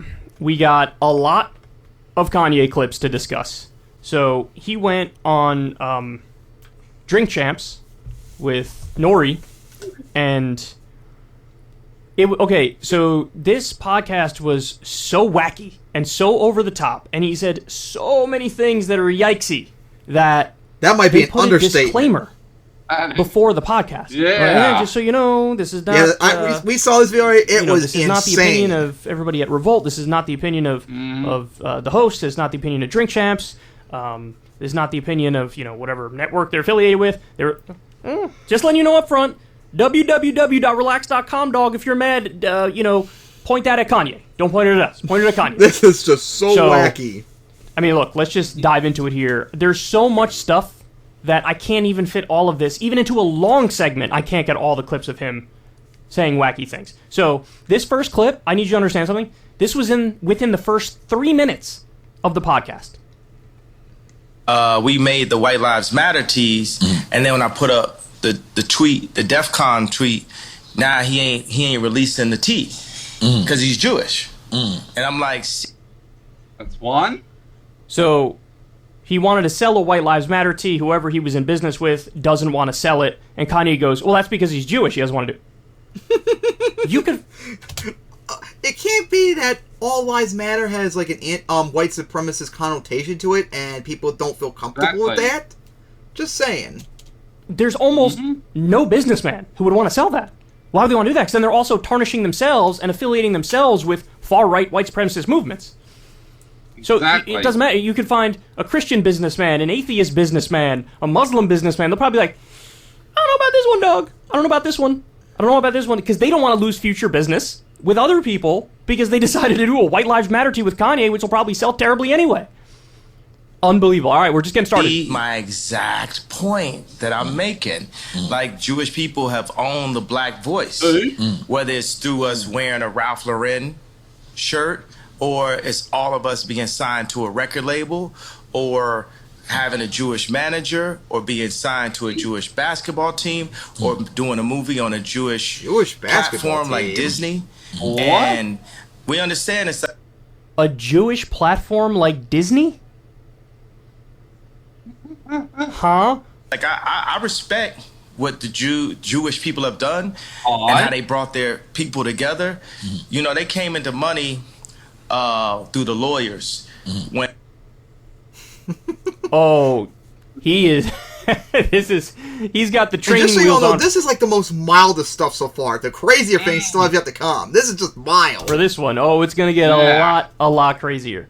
Yeah, this was the disclaimer before the interview that I was just talking about. Okay, we got more Kanye on Jewish media. Somebody should go back and do a count how many times he said the word Jewish in the podcast. It will be. It's probably honestly more than a Hitler speech. Just on this clip. No exaggeration. That is not hyperbole. That's a straight fact. Is from American Apparel. Okay. But I'm talking about put out my White Lives Matter tee. The White Lives Matter tee don't say nothing. It don't say DEF CON or nothing on it, right?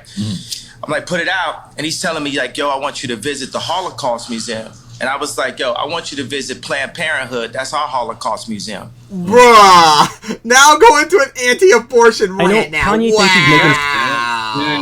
Wow.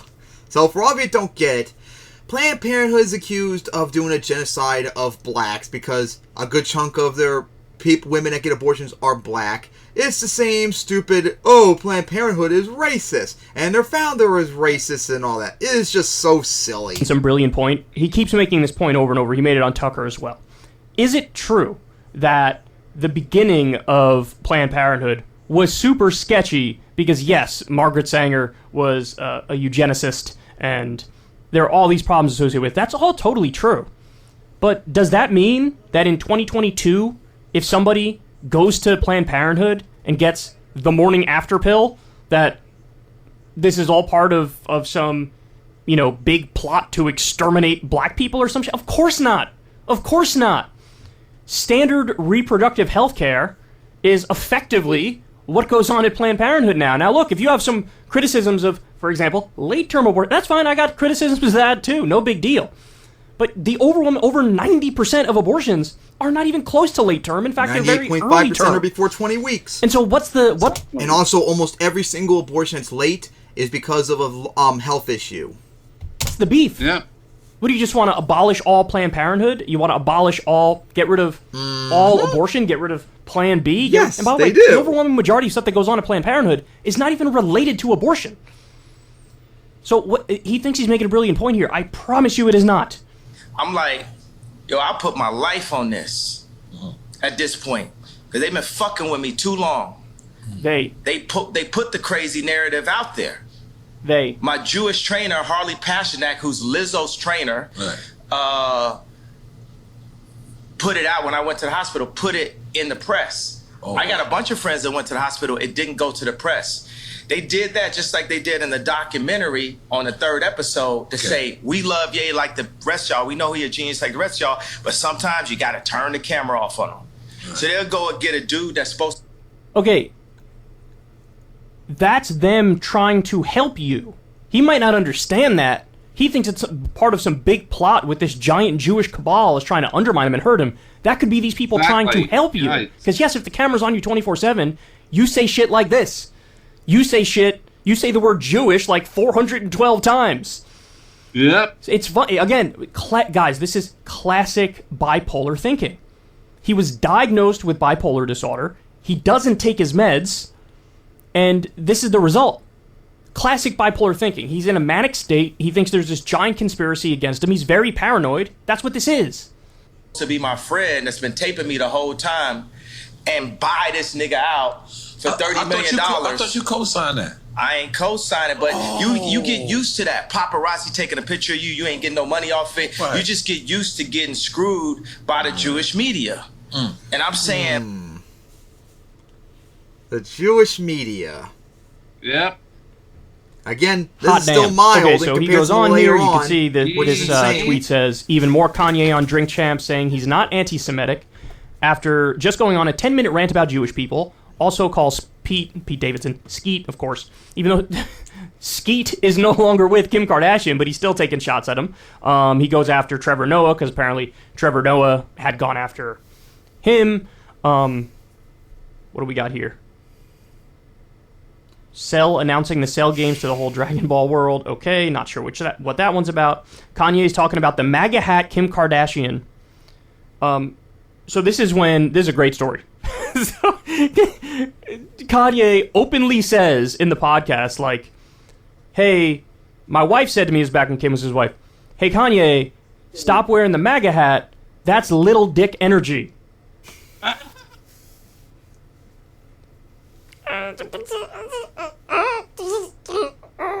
Come on, man. Don't tell me that's not a thought that a lot of people have fucking had. Of course, it's not true. Not every Trump supporter who wears the Trump has, like, they have a little bit. Of course not. But that's definitely a thought, which is a recurring thought among many people. In the same way, you see some, old dude with some over-the-top sports car, and you think, midlife crisis, and making up for little dick issues, bro? I don't know. I'm just asking. Or, the guys with the huge pickup trucks that are like way obnoxious and over the top, and cars with the loud like engine. Come on, don't tell me you haven't had the thought. You look at that, you're like, are you overcompensating for something, bro? I'm just asking questions, dog. I'm just asking questions. All right, so now let me get to. I have some timestamps here for you. And this just keeps getting worse and worse and worse. And again, I can't even fit all of this stuff in. Let's go. That's what I'm saying. What happens to these cities when we have somebody so illustrious becomes from the city, and then now the city becomes the murder capital? Like, it seems that's what it seems like. But look at like Barack. Look at his hair color when he went in. Look at the hair color when he went out. Yeah, everyone said. Yeah. True. Because if you don't have the connections, Trump had enough connections to make it into office, but he didn't have the Jewish media on his side. Because the Jewish media... Again with that. Kanye, please stop saying Jewish. For the love of God, Kanye, stop saying Jewish. I hate to say this, but he just can't stop. It just goes on and on and on. Deep into this stuff. Kanye's one of those dudes with his mental illness and his contrarianism. He just can't stop. You put him in front of the wrong Reddit thread, or you get him going down the wrong YouTube rabbit hole, or reading the wrong forum online, this motherfucker will believe anything. And he's Jewish media. Jesus Christ. It was already aligned with an agenda with the left, with the Chinese. So you got the Jewish media. What did he say? The Jewish media was already in alliance with the left and the Chinese? Make it into office. But he didn't have the Jewish media on his side. Oh my God. Because the Jewish media was already aligned with an agenda with the left, with the Chinese. Okay, look, I have a million criticisms of mainstream media, reference? But it is not that they're Jewish, and it is not that they're aligned with the Chinese or the left. By the way, the media, okay, you guys are not going to be surprised to hear this, but a random person watching this video might be surprised to hear this. The media is not left-wing. They're not. They are pro-establishment. You could say CNN, MSNBC, ABC News, NBC News, CBS News, they have a liberal bias. They're biased in favor of I wouldn't even necessarily call standard that even corporate really. Democrat politicians, neoliberal Democrats. Yeah, they might be more in line with the Democratic establishment. Party, that's fair. That's not the left, Kanye. That's not the left. In fact, oftentimes the left is even more critical of liberals than the right is. Sometimes it even goes over the top, right? And mainstream media, in allegiance with China, what are you talking about? And for the love of God, they are not all Jewish. They are not all Jewish. In fact, the majority of the people who work at these media companies are probably Christian. They're probably Christian. So I don't... It all, for him, it all goes back to, it's the Jews. It's the Jews. It's the Jews. You'll see. It doesn't stop, man. It does not stop. So, and we're not kidding when we say it's not going to stop. It's just going to keep going on and on and on. Alex Baldwin dissing, Trump as soon as he went in, used to be his boy. You got black people dissing Trump. Black people know they love Trump. Yeah. We used to have raps. Guess who the black Trump?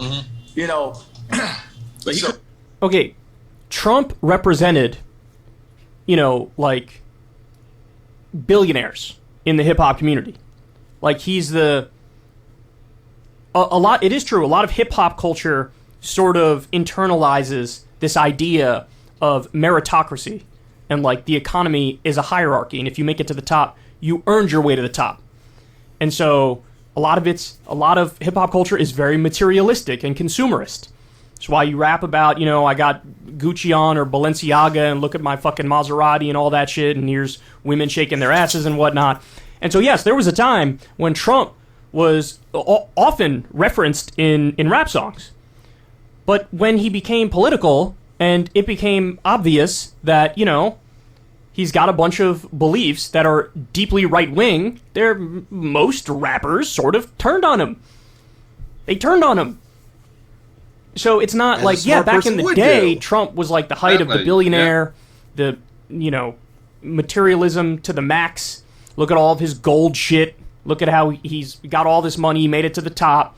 And that is celebrated in rap culture. But at some point, they turned on him. Because the hip-hop community is, in some ways you could say they're conservative, right? But politically, it's not like people in the hip-hop community were sucking off George W. Bush when he was president, right? So, exactly. I don't think...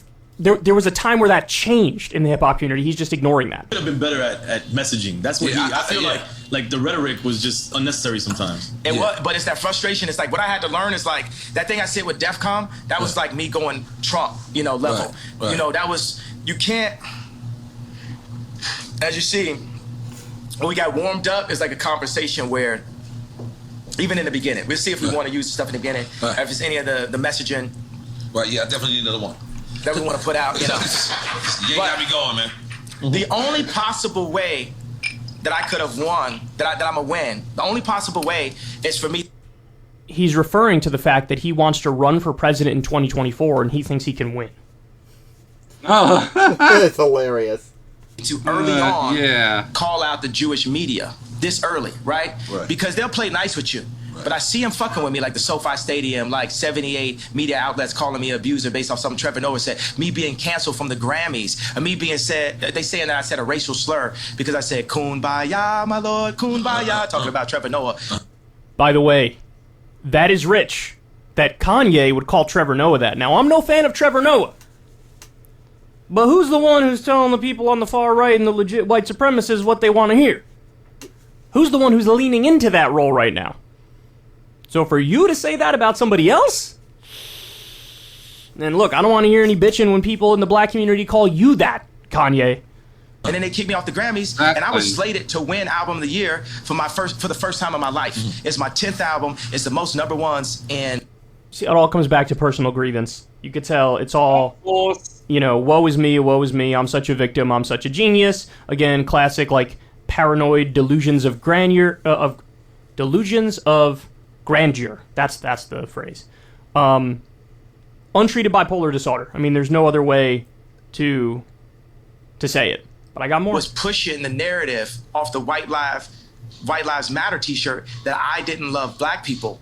And I came back and I was like, no, fuck the Jewish media. And everybody's like, what? Wait, what? Right now, we're supposed to be living in.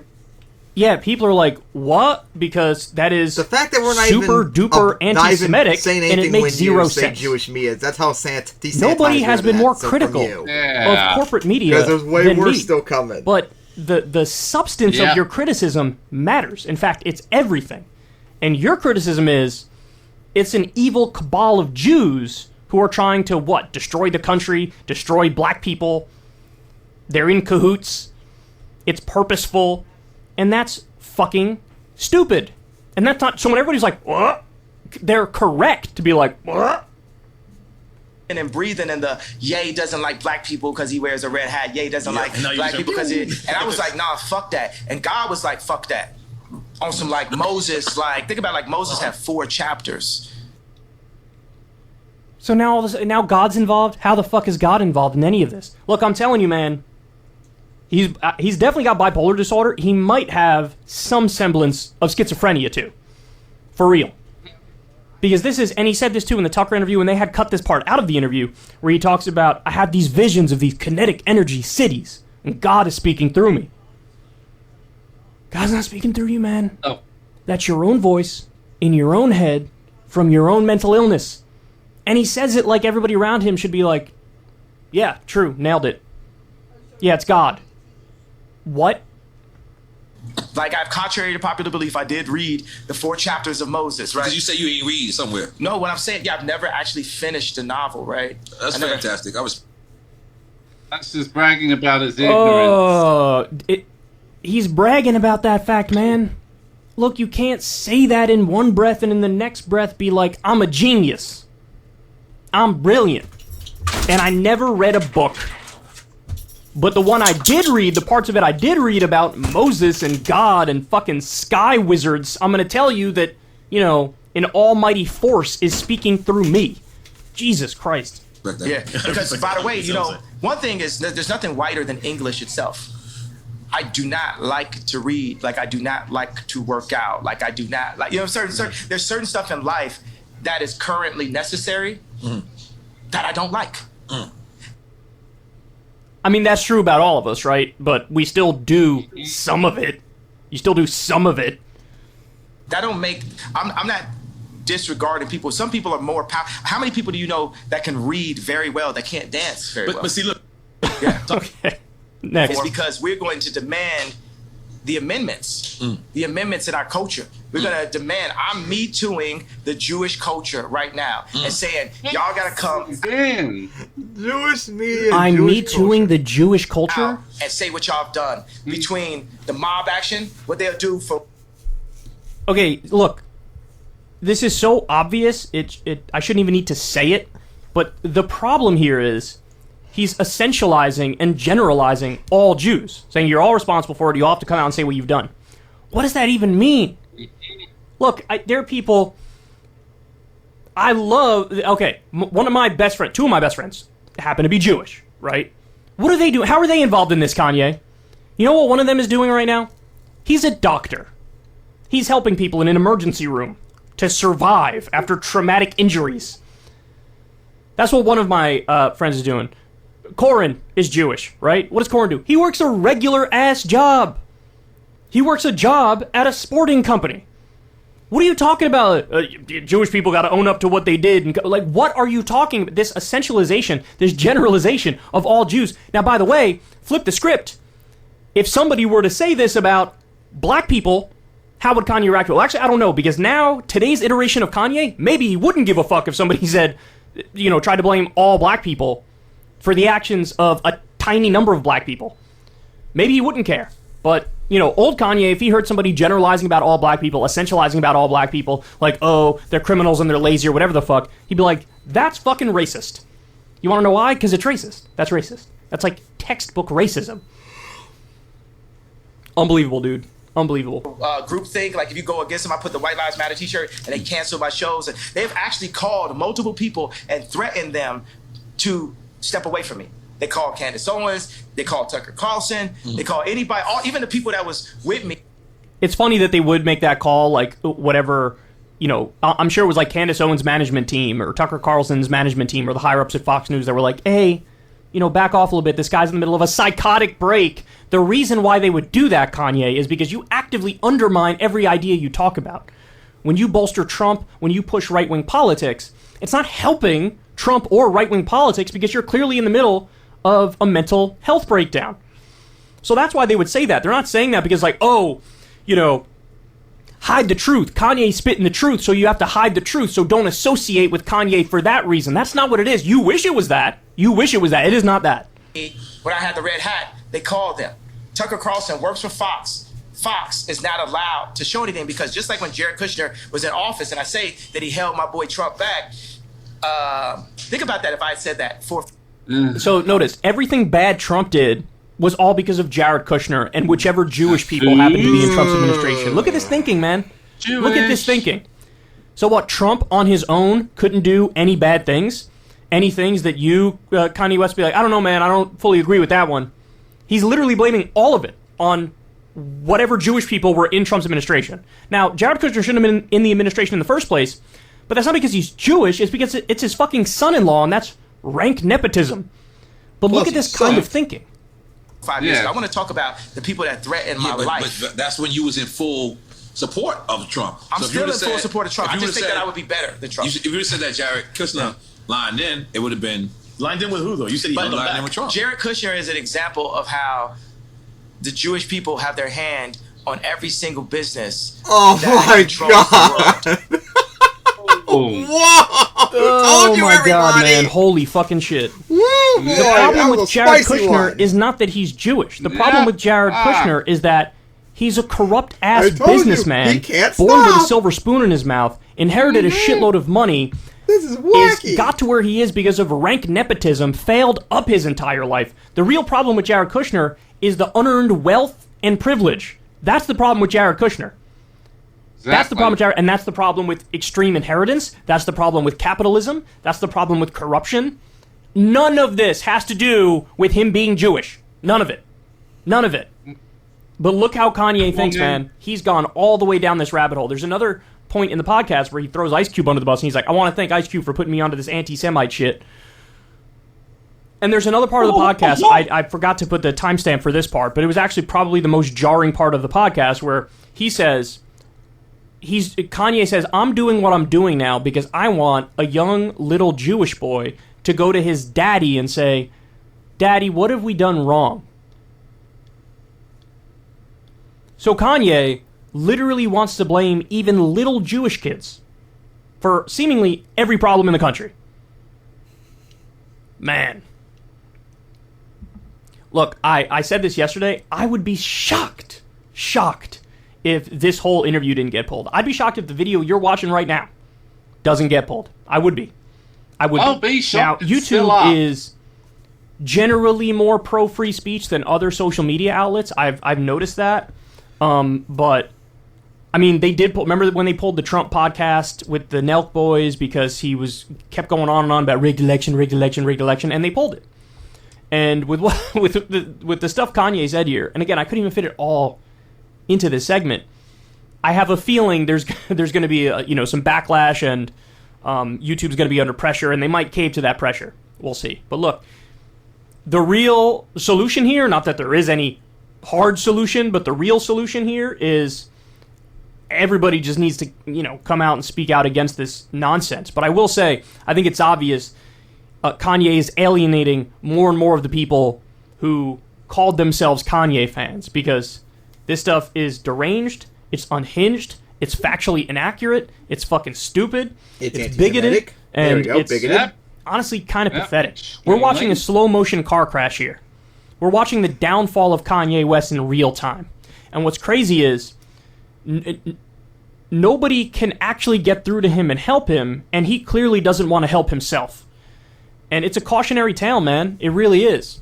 Like, if he just took his bipolar medication, he would be fine. And he'd be able to make good music and all that stuff.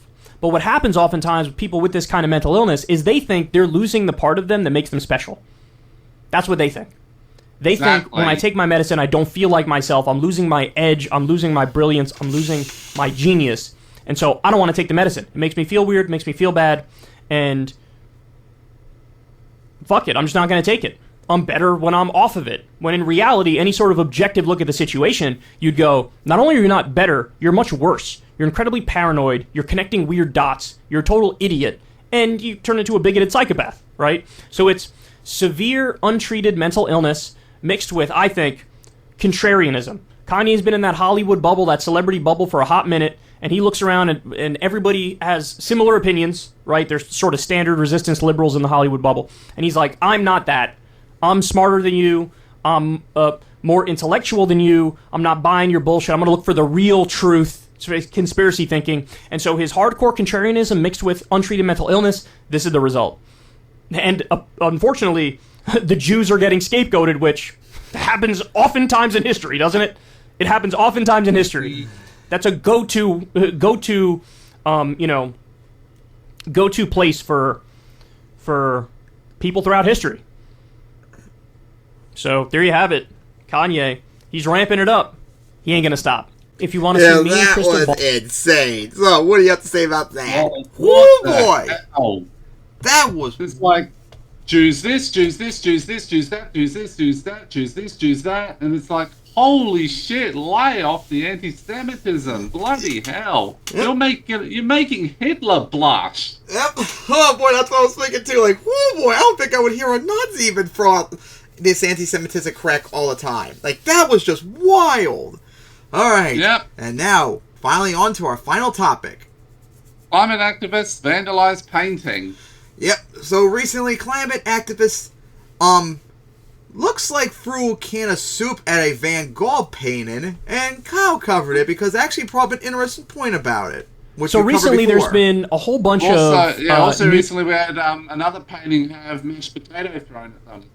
Two protests that... And I was going to talk about this with Crystal the other day, but we didn't have the time, and she had to go do a live show. And so anyway, I'm talking about it now, but there was a story from a week or two ago where you had...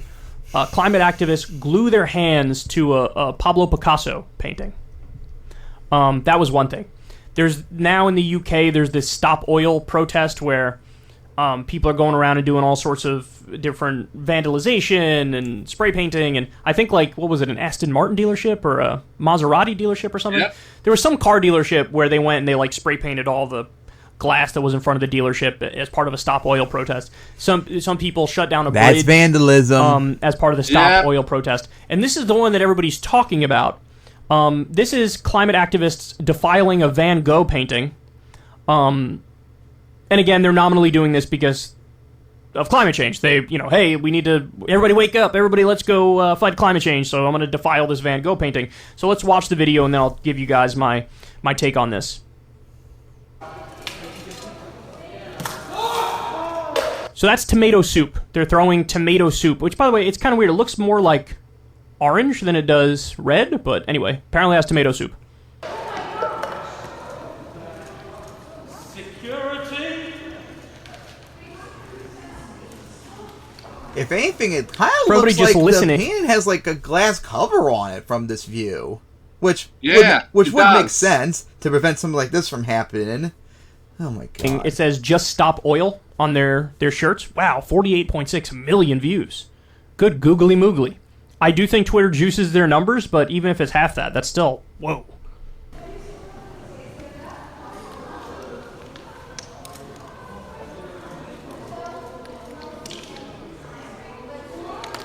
So what they're doing now is I think they're putting super glue on their hands, and I don't know if they're going to stick it to the Van Gogh painting or they're going to stick it to the wall. I'm not sure. All right.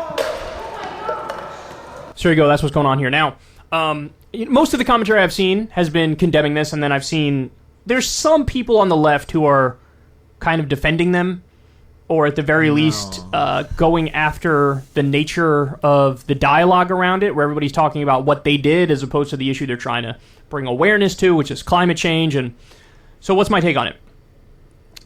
Look, I think this is incredibly stupid.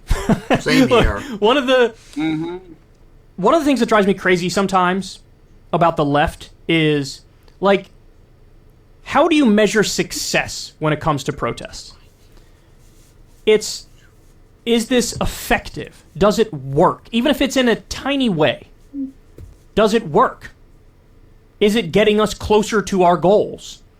And if the answer to that for any protest that you do is a hard no, well then go back to the fucking drawing board and figure something out. I think is definitely a hard no. Now, some protests are to, like, raise awareness about something. Some protests are like an end in and of itself. Like, it might actually accomplish a goal you want to accomplish in and of itself. And I'm not somebody who's against all forms of, like, radical protest, right? And I'll give examples of that in a second. But what does this accomplish? What does this accomplish? It doesn't accomplish anything.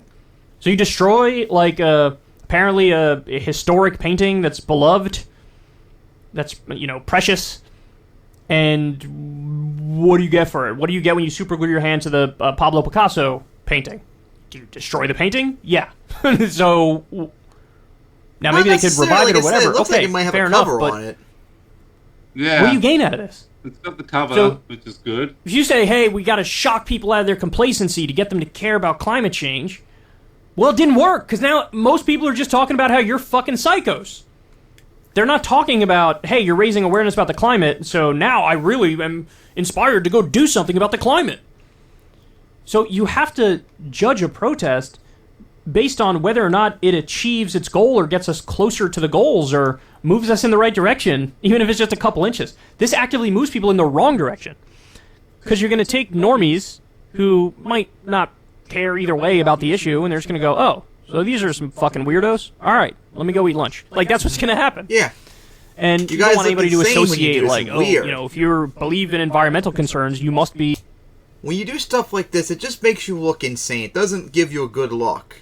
Even if you are, even if you're promoting a good cause, like to combat climate change, like this just doesn't work.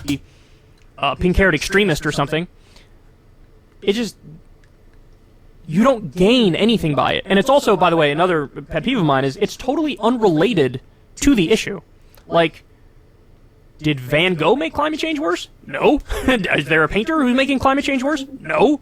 Does painting even have any climate change impact? I highly doubt it. Do with the issue. It's kind of like when you see... But like you know, like there were a bunch of... but it'd be relatively small. BLM protests, and then in some instances there were riots, and it's like, okay, so if you burn down a store, a small business, because you're mad over a shooting of some unarmed black person, well, you're just creating a new victim. That's not, like, that store owner didn't kill an unarmed black person.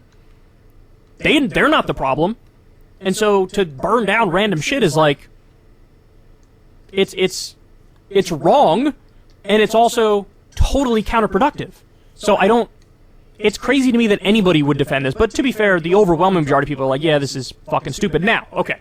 So now, let's get to the harder question, which is, I think, a fair question. People might watch this and say, okay, so if you're criticizing them, well then what the fuck is it okay for people to do as a form of protest? Again, I think that's a good question. That's the question that's at the heart of this, okay?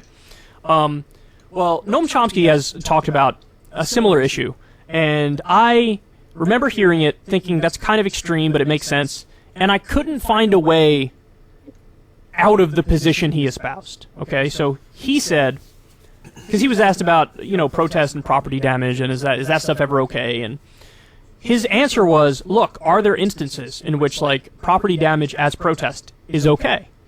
And his answer was, well, let me give you an example of a time where it would be okay. So he was bringing up the war in Vietnam because, of course, he was around during that time and did a lot of activism and stuff. He said, if you know that this warehouse full of fighter jets and full of tanks, that this stuff is going to be sent to Vietnam, where they will be used to kill innocent villagers, landless peasants, who are civilians who aren't even part of the war. You know it's going to be used to get napalm and Agent Orange on babies, and to basically be used in a genocidal act. You know, in this warehouse, these are the tanks and these are the planes that will be used for bad, immoral things. Well, if some activists went in there at night, when nobody's around, nobody's going to get hurt, and they commit arson and blow up the warehouse and destroy the tanks and destroy the planes, well, how do you argue against that? Simple. First off, it wouldn't stop it. Like, even if you did destroy it, it's not going to stop the war or prevent that stuff from happening. Also, do you have any idea what's in those armory-like warehouses? Loads of weapons. If you, like, blew that up, you're going to get, even at a minimum, what happened in Beirut a few years ago when that explosion happened at their port. And look how many thousands of people that injured and killed. Like, new armory warehouse explosions are like some of the biggest non-nuclear explosions in the world that are possible. And that was, and that also historically was the biggest explosion in the world, and 2 nuclear weapons were made back in somewhere in Canada in 1917 during World War II when 2 ships full of weapons collide with each other. The blast was gigantic. It pretty much destroyed the entire city that it was near in. So, no. Bloody hell. Like, no. It's not going to stop what you want. And also, I would say, it's not going to lead to only a few people, no one getting killed. It's going to probably destroy an entire block or city or whatever, depending on how big it is. It's going to lead to people dying no matter what. And like I said, it's just not going to stop what you want. So, no. That's dumb. Because even if you say, well, ultimately it's going to be unsuccessful because they're just going to build new ones and then they'll send those over there. Yep, it would. Okay, but you just delayed the murder of innocent people by 3 or 4 months, right? No, it wouldn't delay anything, Kyle. Come on. And now that's an example of a protest where... And this is back in the 50s and 60s and 70s when America was more of an industrial might than it is now. They would produce those stuff way quicker than they are now. You're not going to get, public sentiment is not going to be on your side, right? They're going to be like, what? This is fuck... But yeah, that's another thing, too. You need to have the public side on you, or else you're going to have, no support whatsoever. And that would... The public would definitely not support. Likewise, they're not going to like you doing what these people just did. Crazy. But there's something that's an end in and of itself done in the protest, which is it is good, by definition, to get rid of these weapons which will be used to kill innocent people, and it delays it 4 months or whatever the fuck. That is a good thing in and of itself, even if it doesn't, lead to a reaction from the public that's like, we agree with this. Kyle, that's so naive. It wouldn't stop it, though. That's the thing. Arson of military facilities that are housing weaponry, even if nobody gets hurt, right? So it wouldn't stop it, and people would die because of the explosion. And I remember he brought that up, and my initial reaction is, "Wow, that seems kind of extreme, right?" But then you stop and you think about it. Consequences. Mm-hmm. And also, what makes you think that America would not crack down hardcore on protesters if that actually happened? That would make it less likely to protest. You know that next time, if you did something like that, next time there was a protest, there would be a fucking massacre. You know what? Actually, a good protest involving the Vietnam War. How about the protesters that did it from the Pentagon and officers and all them around the Pentagon beat the crap out of them? That made them look bad, and the protesters look good. See, that's an actual good protest. And you try to think of a way in which he's wrong, and you can't come up with one. I just did. It was that simple. I was almost snickering when you were saying this. And so, now, why is that a protest that makes sense? Because it's an end in and of itself. It doesn't make sense, though. It is materially improving a real world situation. So, even though it's extreme, even though it's radical, even though it's property damage, it's still, there's a logic to it, and the logic is kind of ironclad, if you ask me. Okay? It's not. That's not really. Your instinct is I have to oppose this, but then morally and logically you go, I kind of get it, right? It makes sense. It's okay. Well, this is an instance where this isn't that, right? So what kind of protest could you do specifically around climate that would make more sense? Look, man, if these people were to, you go to ExxonMobil headquarters or Chevron headquarters and you do it in the middle of the night when nobody's there, nobody's going to get hurt, and you fucking vandalize the building of ExxonMobil. You spray paint shit all over the place and you break the windows and whatever. It's just going to make you all look silly. That's one of those things where everybody's gonna, the reaction of polite society, of the normies, is gonna be like, oh, that's fucking weird, and that's bad, and that's... It is gonna look bad to most people! But if you do that, and you do it enough, and you raise enough of a stink... What makes you think ExxonMobil and all these people wouldn't hire private mercenaries to shoot you all on sight if you did something like this? Think about for a little bit! And you... Literally, they'll just massacre... And if the government won't do the massacres, then Exxon and the military-industrial complex will do it for them. Kyle, you're really starting to sound like Harry in this argument. It's really sad. Do it consistently enough. Yeah. Will that maybe eventually lead to some semblance of change? Work. If you just destroy, let's say there's items from a multinational corporation or a big business can be justified, and that's one that we partially disagree on.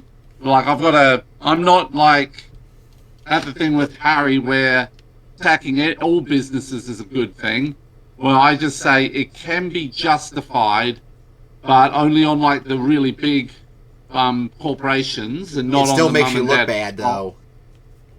Yeah, like I said, it's understandable even if it isn't the greatest of optics. Pipe that's gonna be used, some oil pipeline that's gonna be put in, but you get it while it's still in the warehouse before it gets sent out, and nobody gets hurt. They'll but you destroy the pipe. Happen. I mean, that's okay. Like, at some of these places, like some of the most profitable corporations in the world. Like, you think that's gonna hurt them? They probably wouldn't even feel it. Like, again, that's something the public's gonna be against it, but it's an end in and of itself. In that, if you just delayed a pipeline from being put in for another, exactly, I don't know, 5 months, they got to redo the whole pipeline and then send it out.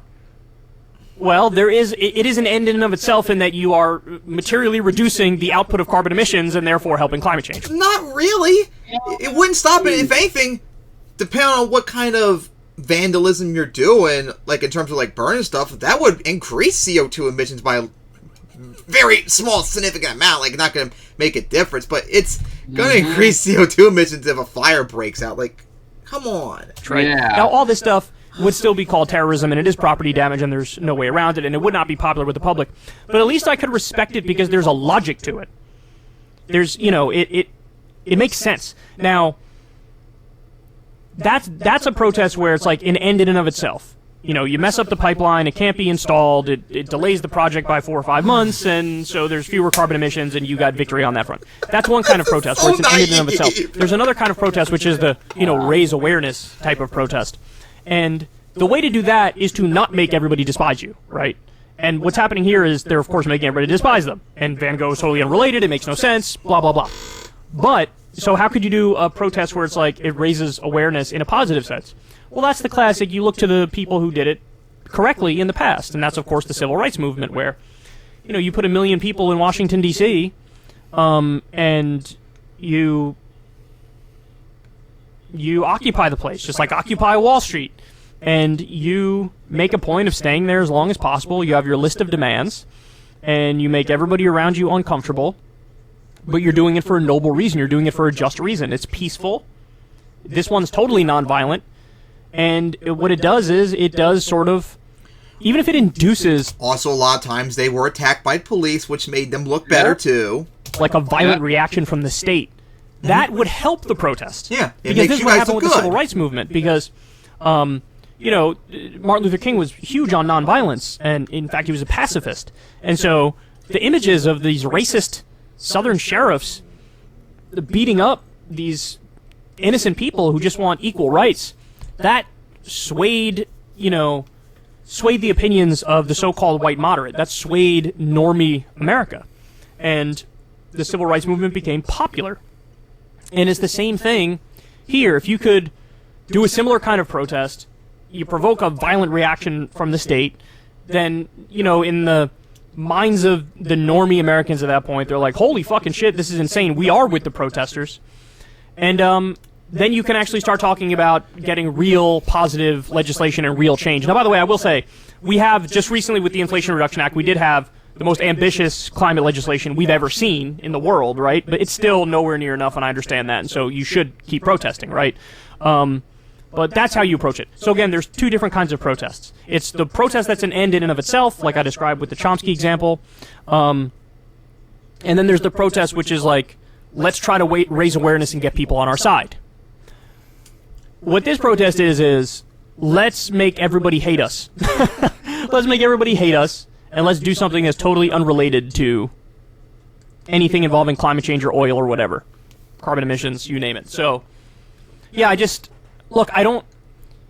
think people on the left should be willing to state the obvious. Like, just because somebody's on your side and their heart's in the right place or they mean well, because of that, to then not criticize them and not lay a glove on them, it's really stupid. Like, you need to be able to critique the movement from within the movement to change the direction of the movement to make it more efficient and useful and actually reach your goals. This is not that. This is not helping. Like, the whole dialogue around this, for the most part, is like, this is fucking psycho. Fuck you guys. Well, what do you expect? What do you expect?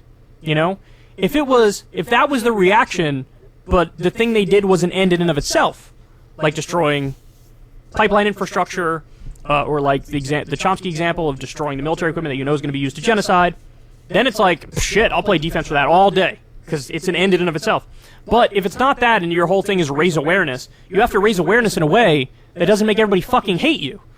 Because you're not helping your cause, you're hurting your cause. Anyway, that's my breakdown.